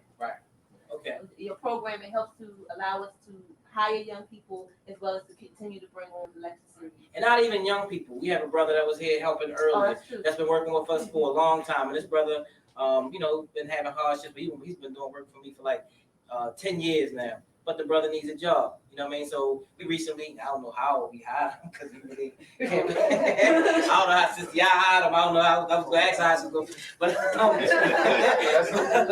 But when we do things like the 360, and even when you come and support, we try to get people jobs. Man. We try to build institutions so the institutions can lead to us buying land and doing the things that we need to do. Such things as Brother Garvey was trying to do.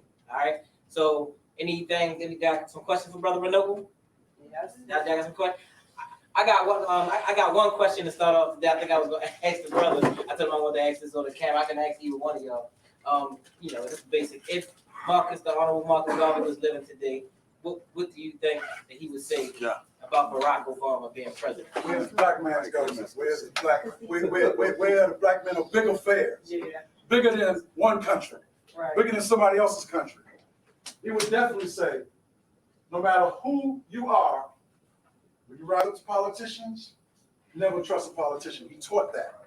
He taught that. And the reason you don't trust a politician is because if you understand politics, it's not based around simple trust. That's It's right. based around who put up the most money and who lobbies behind that money. Right. You understand what I'm saying? Now, black people put up a lot of money for Barack, but we didn't lobby.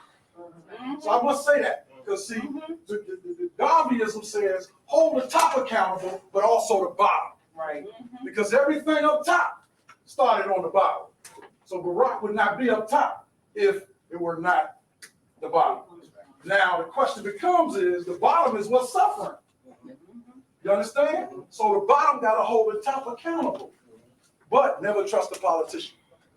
That's very important. Not a black politician, not a white politician, and all you got to do is look at the 53 countries in Africa.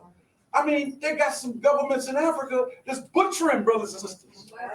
So, I mean, why? But I must say this, brother, because, being the president of the United States, I want to keep it right, and you got me on camera. Right. It is very, very important for us to stop looking for leaders or dictators to do something for us. That's right. It's their job to do something for us. But if we don't hold them accountable, they really ain't leaders. They just got a bigger job working for somebody. It's that simple.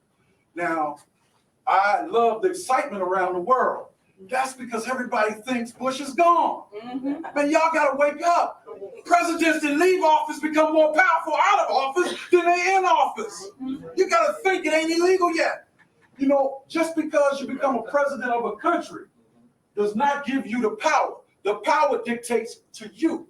Y'all remember John Kennedy?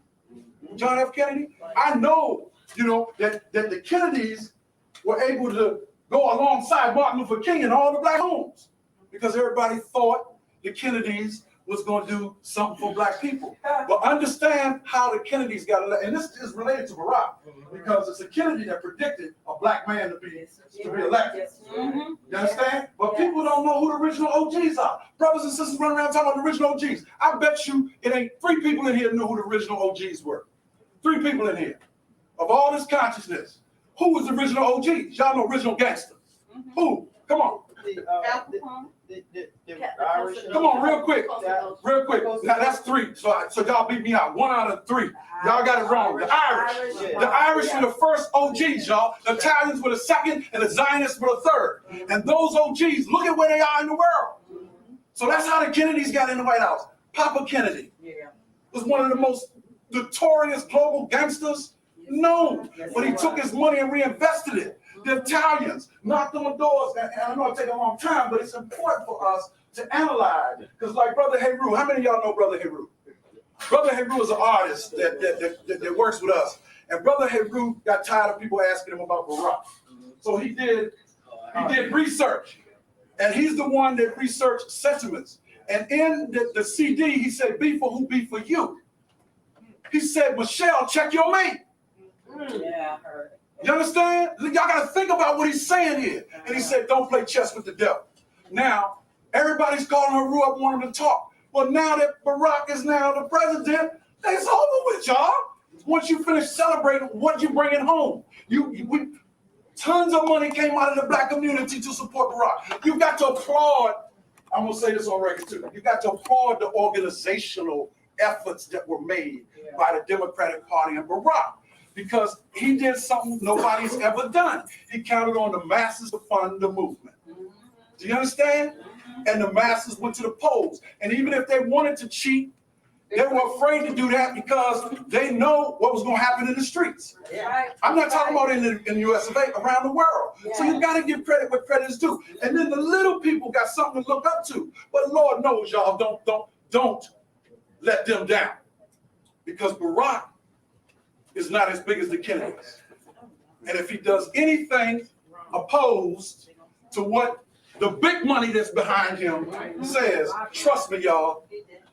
Well, maybe not dead in the physical sense, but he'll be dead living. That's a big difference. Because he got 2 beautiful daughters, he got a beautiful wife. So what we need to do, y'all, is to take our concentrated energy and to build something for ourselves. So my brother, where you at? In closing, let's applaud the rise of energy, the hope that we have. But let's don't turn it to dope in our minds and sit back and wait for something to come out of the White House. You'd be mistaken, okay? But at the same token, tell your children, you see, a black man can do anything. Now what we got to do is get them 53 countries in Africa doing for us. Because all the wealth in the world comes out of Africa. All right? So I hope that's a good enough answer for you, brother. And everybody who's listening, don't take anything that I said out of context. Right. What I said was, trust no politician, not black, white, gray, green, or red. Trust God and yourself. Did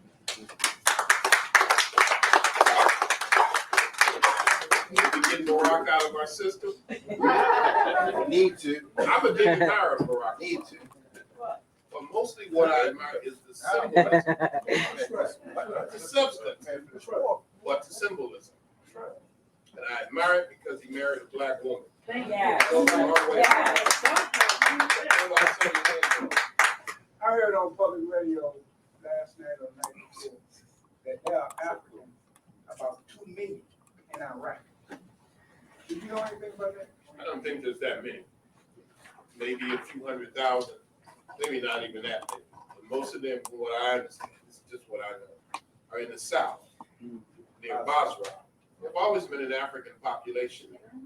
From the most ancient times, you have a people called the Sumerians. They call themselves the Blackheaded. And they were contemporary with the people of the Nile Valley in terms of great civilization.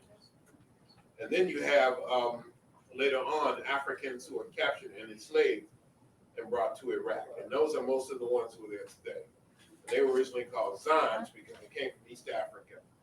And the island Zanzibar is identified with them. And they live in southern Iraq. And they say that they suffer racial discrimination. But no, I wouldn't say anywhere near 2 million. But there are a lot of black people in southern Iraq. Yes, sister. By the way, this is the man I was telling you about, Abdias Nascimento, Yeah. great African historian from Brazil. Yes, sister.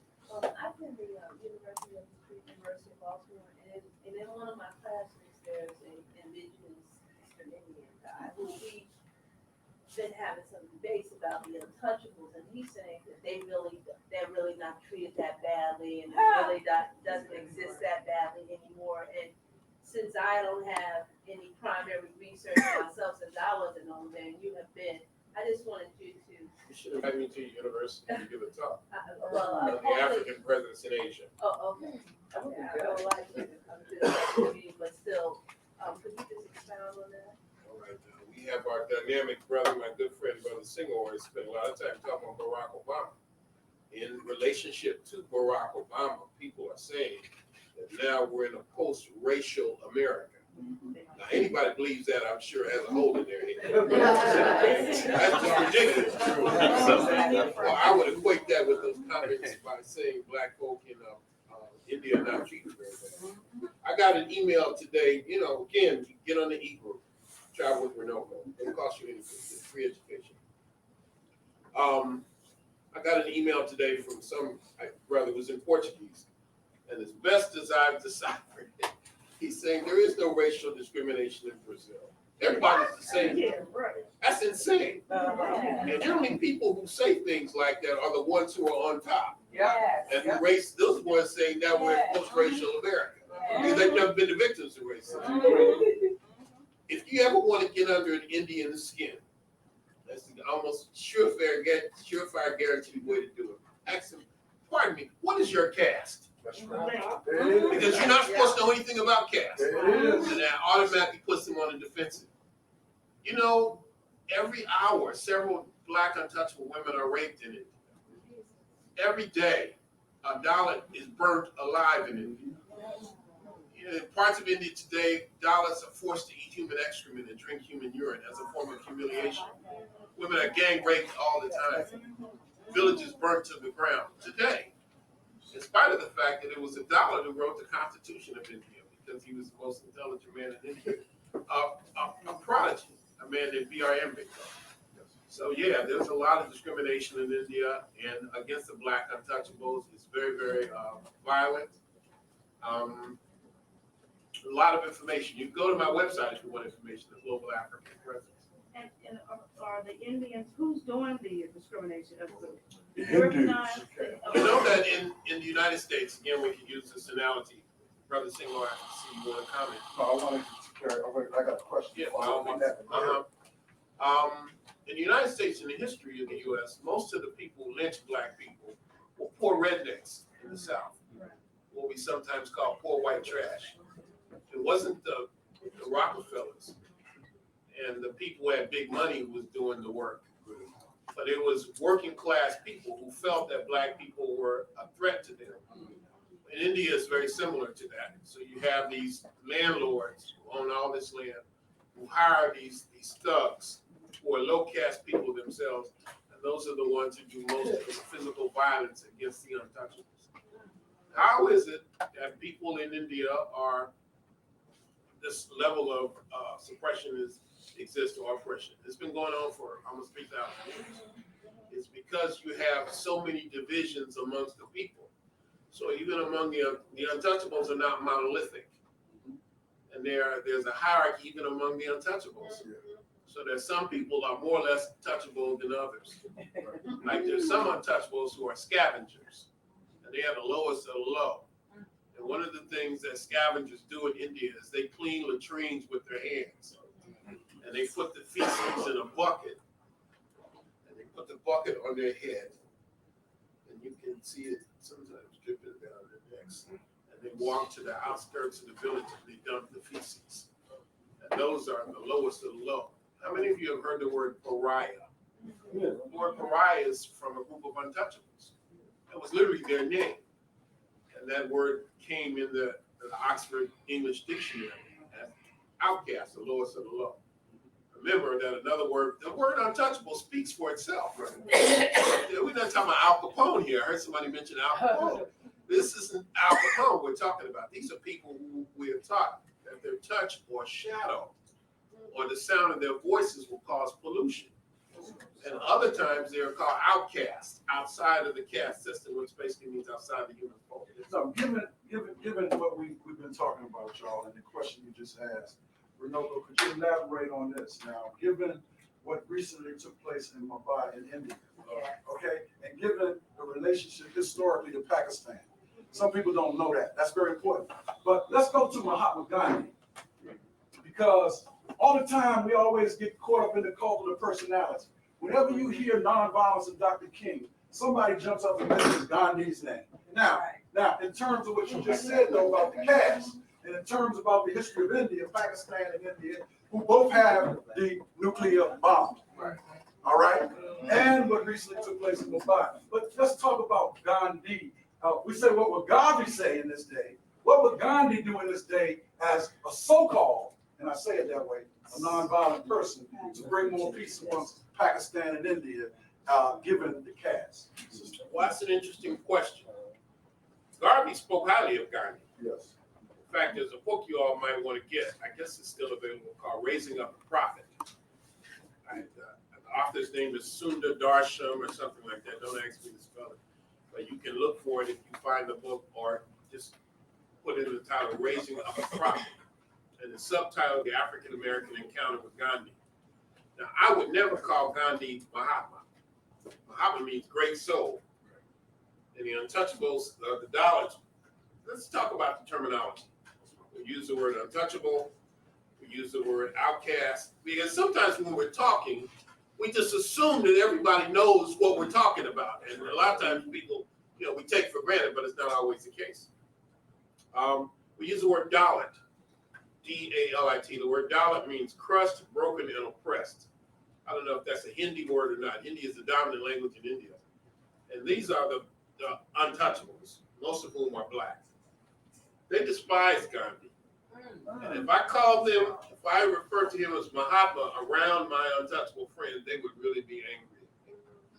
Because they regard Gandhi as the worst enemy of black people in the history of Asia. They think of Gandhi like Jews think of Adolf Hitler. First of all, Gandhi was a racist. He demonstrated that in South Africa in particular. Yes. He fought in 2 wars to take land from black people, the Boer Wars and what's called the Zulu Wars. He actually organized the ambulance corps, to, treat the wounded of the British or the white people who fought against these black people. And pictures of Gandhi in a military uniform. So what about all this thing about nonviolence? He referred to black people in South Africa as Kafirs, the equivalent of the N-word. That's right. That's right. Then when he went to India, he really went out of his way to sabotage the movement of the untouchables. Gandhi was an Indian nationalist. That's right. And he was a Hindu nationalist. And he didn't want any divisions within the Hindus, within the Indians. He wanted them to fight against the British non-violently to regain Indian sovereignty. Now, the untouchables believed that the British were better to them than the Hindus had been. Whoa. And that to have an independent India would be a step backwards. So what they demanded was their own separate electorate, and Gandhi sabotaged that. When they began to demand that, led by their own leader, a man named B.R. Ambedkar, who wrote the Constitution of India in 1951, I think, Gandhi said, before I allow this to happen, I will go on a fast until the death. And he mobilized all of India against this movement of the untouchables. And it really set the untouchable or Dalit movement back. By the way, Gandhi didn't refer to them as untouchables, he called them Harijans, which can be interpreted in 2 ways. It means children of God. But the untouchables feel like he was insulting them. They interpret that word to mean bastards. So Gandhi is reviled by the black untouchables of India, and they would not call him Mahatma. They refer to him by his given name, Mohandas K. Gandhi, and that's what I call him, M.K. Gandhi. Why can I find the information you're giving right now? Why can I find that information? And you can go to my website. I'm not boasting about my website, but there's a lot of information. It's the website is called the Global African Presence. What you saying on Gandhi? I can find Brother that. James was Yeah, he has handing these out, so you are just type in the name Runoko in the search engine, and you can find an article there by a colleague of mine from India named Belu Anamale, and the article is called Sergeant Major M.K. Yeah, it's a scathing indictment of Gandhi. What does that tell us? That one person's hero is not necessarily one. Some people would regard George Washington as a hero, but George Washington was a slave owner. How can I admire him? People celebrate Columbus Day. That's right. Columbus was almost single-handedly responsible for the beginning of the transatlantic slave trade.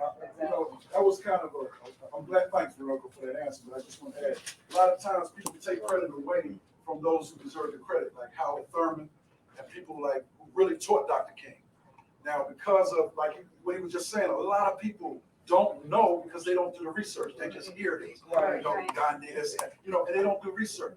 Okay, so it is important, especially the way you asked your question, because I worked at the National Association of Social Workers for 20 years. I just retired in August, and I've had various brothers and sisters from India that have constantly challenged me, but I wouldn't let them. I would not let them because I told them, you show me proof that it's changed. Because I can show you proof that it hadn't.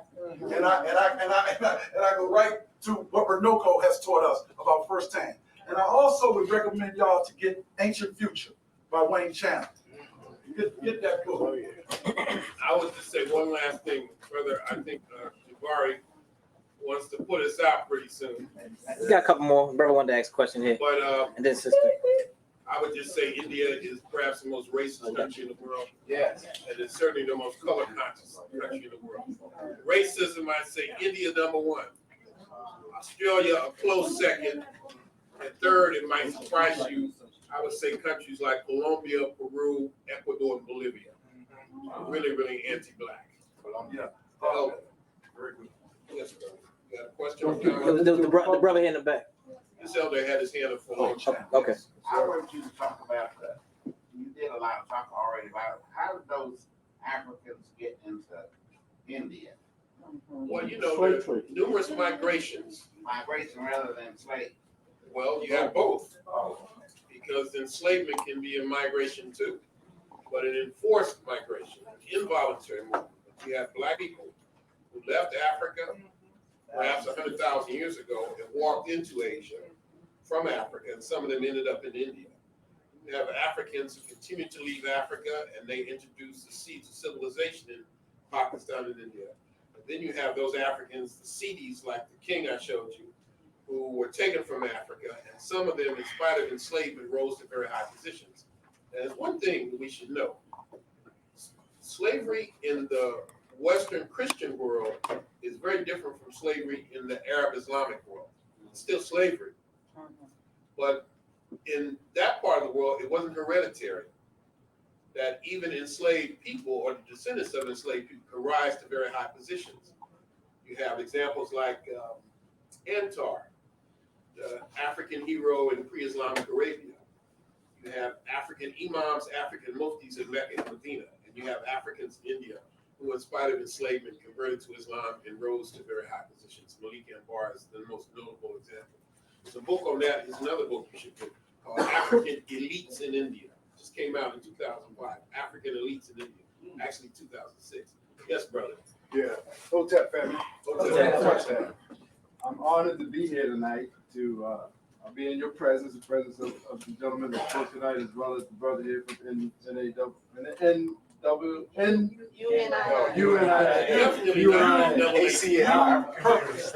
I'm very honored. I appreciate your scholarship, your delivery, your spirit, everything. So thank you for being here.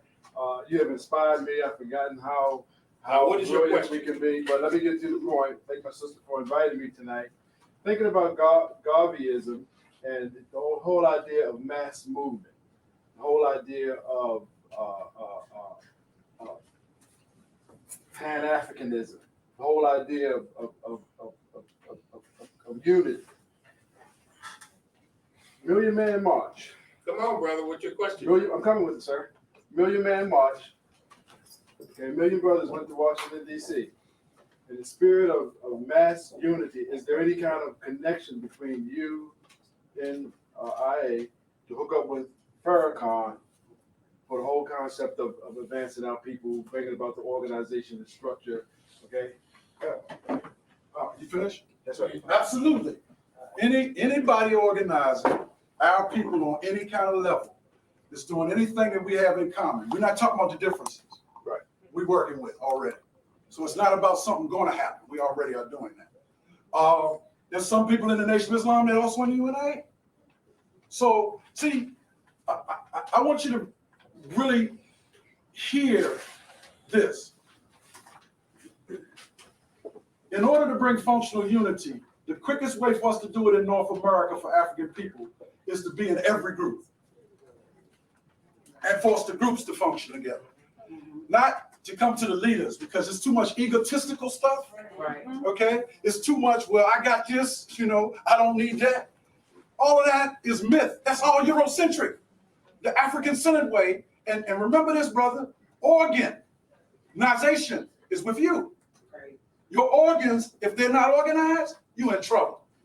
If your organs are organized and you're healthy, you're in good shape, you can help the next person get healthy like you by just teaching them what you did. That's organization. Husband and wife, the breakdown in the family is because we lack organization. We're so busy looking at a Eurocentric view. I ain't got no money, I don't need to be with you, or you ain't got no money, you don't need to be with me. That is not the African way. No. So what we need to do in our organizations is drop the egos and say, if this organization is working, you should emulate and hook up with another one, because that's why they call organizations. Last point. If you incorporate in America, you're under America. The UNIA is not. The UNIA is a government. We have corporate entities and businesses that follow the law of whatever country we're in. That's why we never incorporated UNIA ACL. We have UNIA Inc., which is under our control, which was done in 1918 in New York City. That's a vehicle in the United States. In Belize, we will set up some kind of business under the government. Because you got to understand this, America is not a government. by the people. America is a corporation set up under another corporation, and you haven't even got the understanding of how they do business globally. They control many secret societies. You hear about the Illuminati, you hear about these groups. That's global. That ain't in America. Right. You understand? So all of this corporate bailout, that means, this is what it means. I'm gonna get my money and I'm going abroad to invest. So when this fall, I got dope. Or when the Mero comes into place, I won't lose value. What we doing? We were, well, what's gonna happen? We better get busy investing outside of America and understand that gold and silver don't depreciate. I know that's a long answer, brother, but that's a heavy question you ask. We need to ask ourselves, are we in any of the organization? How many of us are dealing with 360? That's a great plan, brother.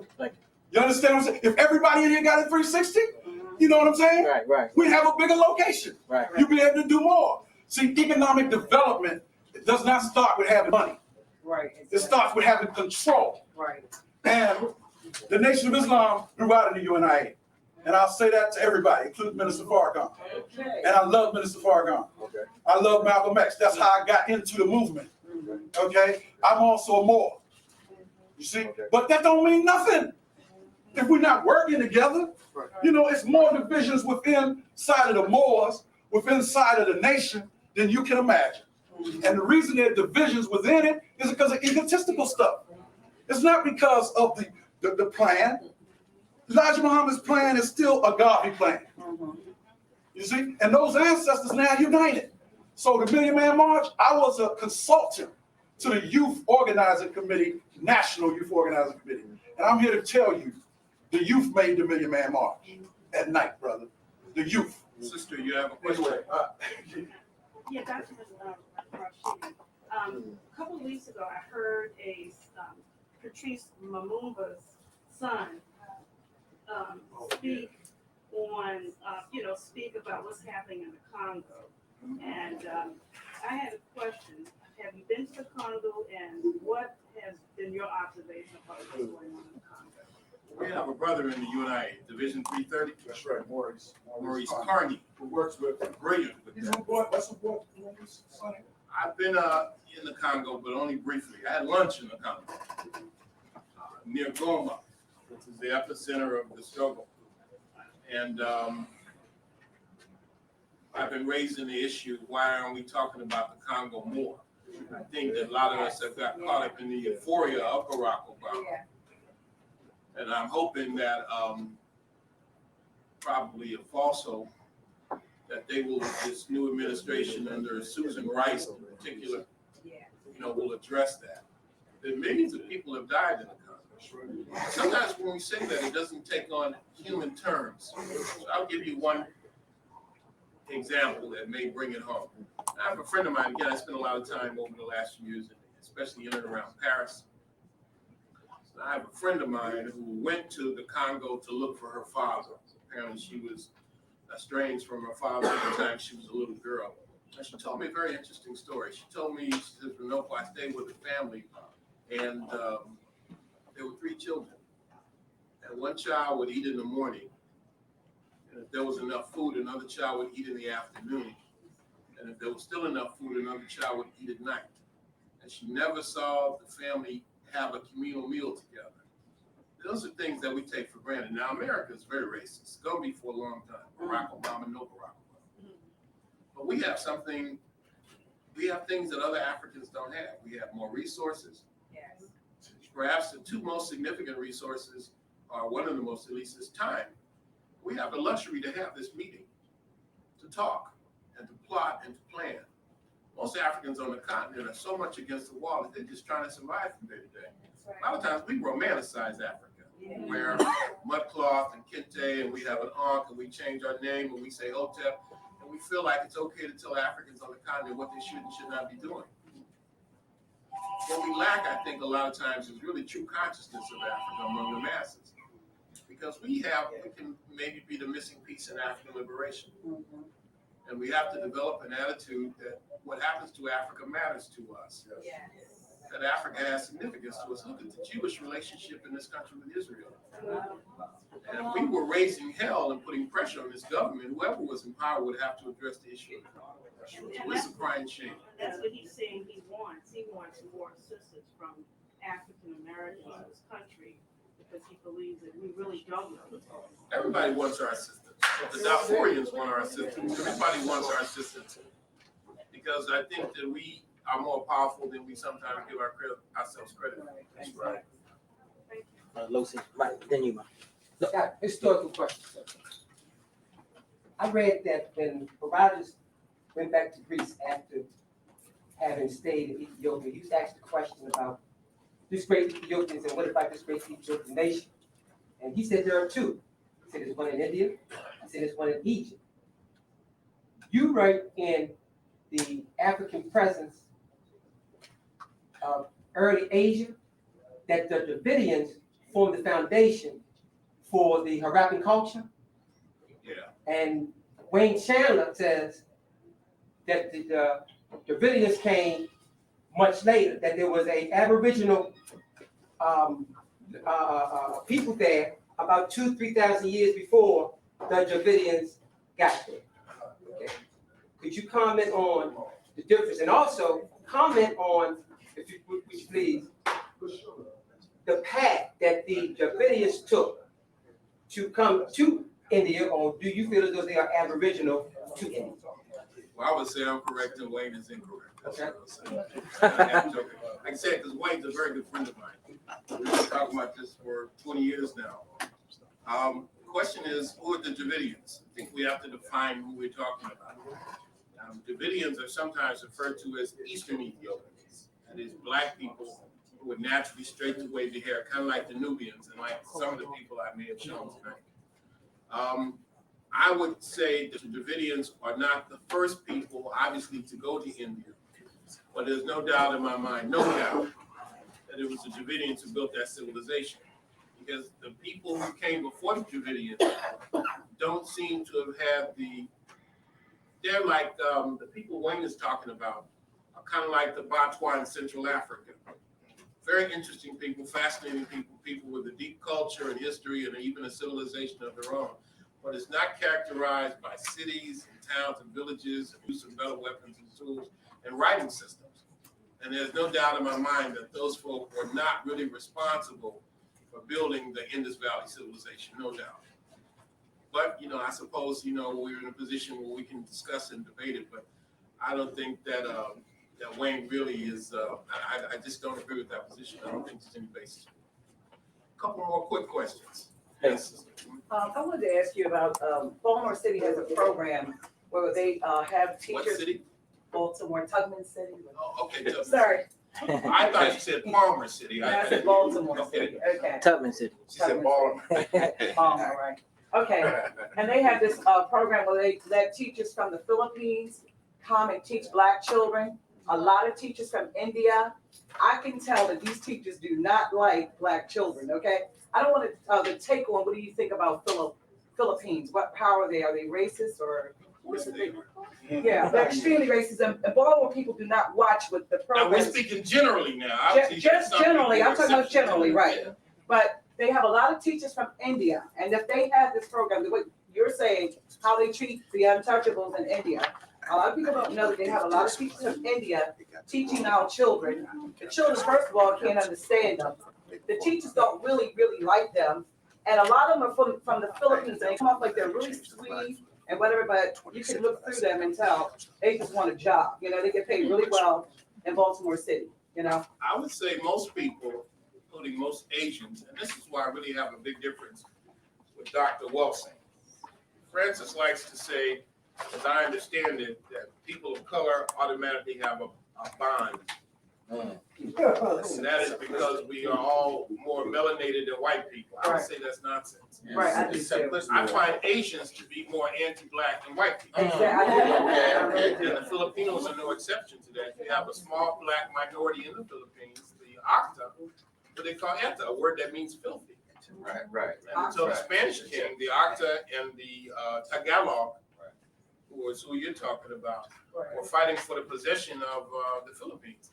And the Spanish with their weapons tipped the scale of power to the Tagalog. But I would say they're anti-black, there's no doubt about that. Most people are anti-black. Right. Now, the problem is, I would say, perhaps, maybe most black people are anti-black.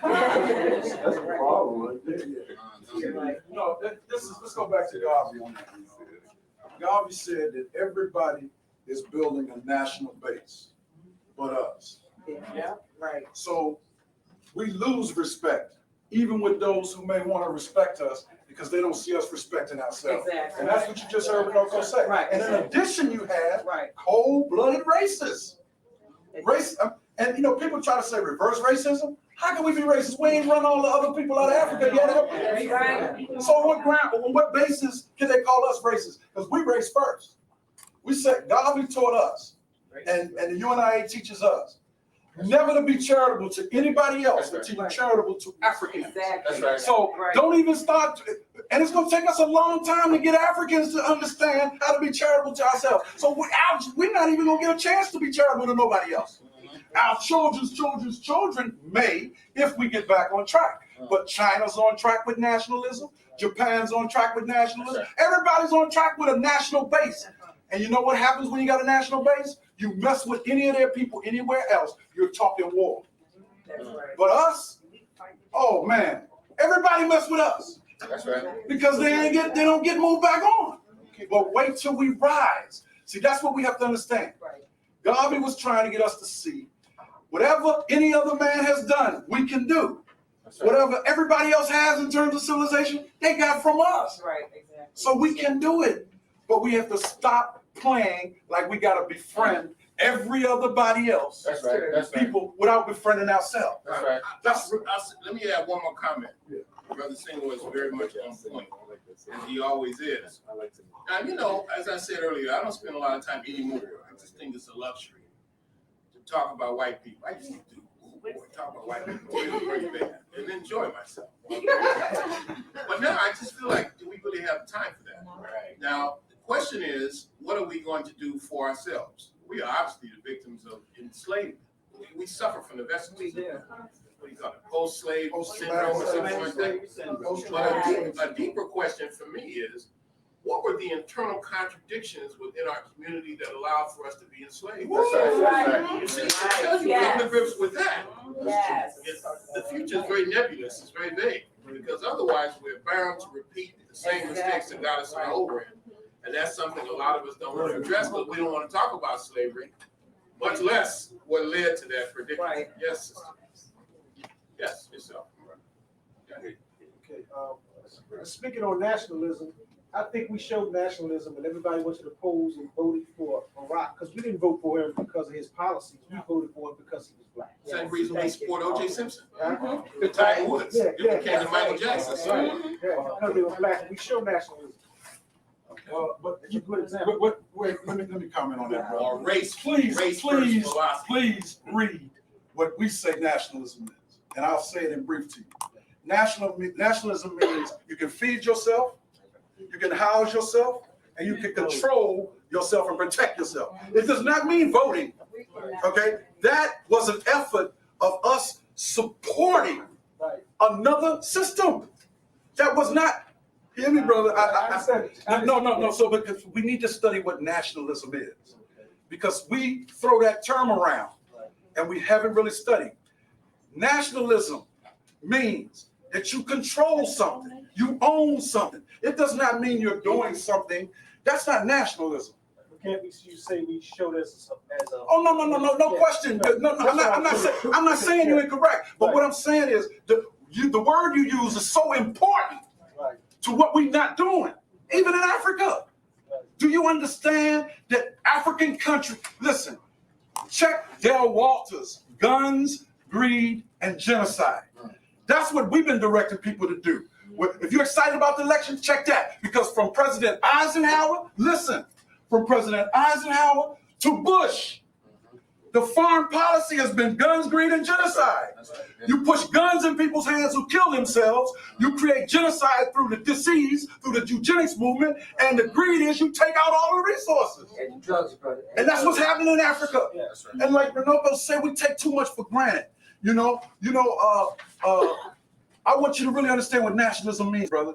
Nationalism means that we control something. Can you tell me one block in Baltimore that you police and control, that you feed everybody, that you house everybody? No. So we don't even have a block example of nationalism. And we got all these other people that got countries. Right, exactly. So what we need to do, if we can't get the nation, get a block. So in the United States, black people that are watching our young people get killed every day, we need to get back control of our young people's thoughts. Our young people are doing that because they've been programmed to do that. They're not doing that because that came with them naturally. Let's see, any other That's a fire. final question? One last. No, I made your point is clear. One last question. No offense to your point. I was just gonna, the election of Obama and the young brother, he had talked about, folks of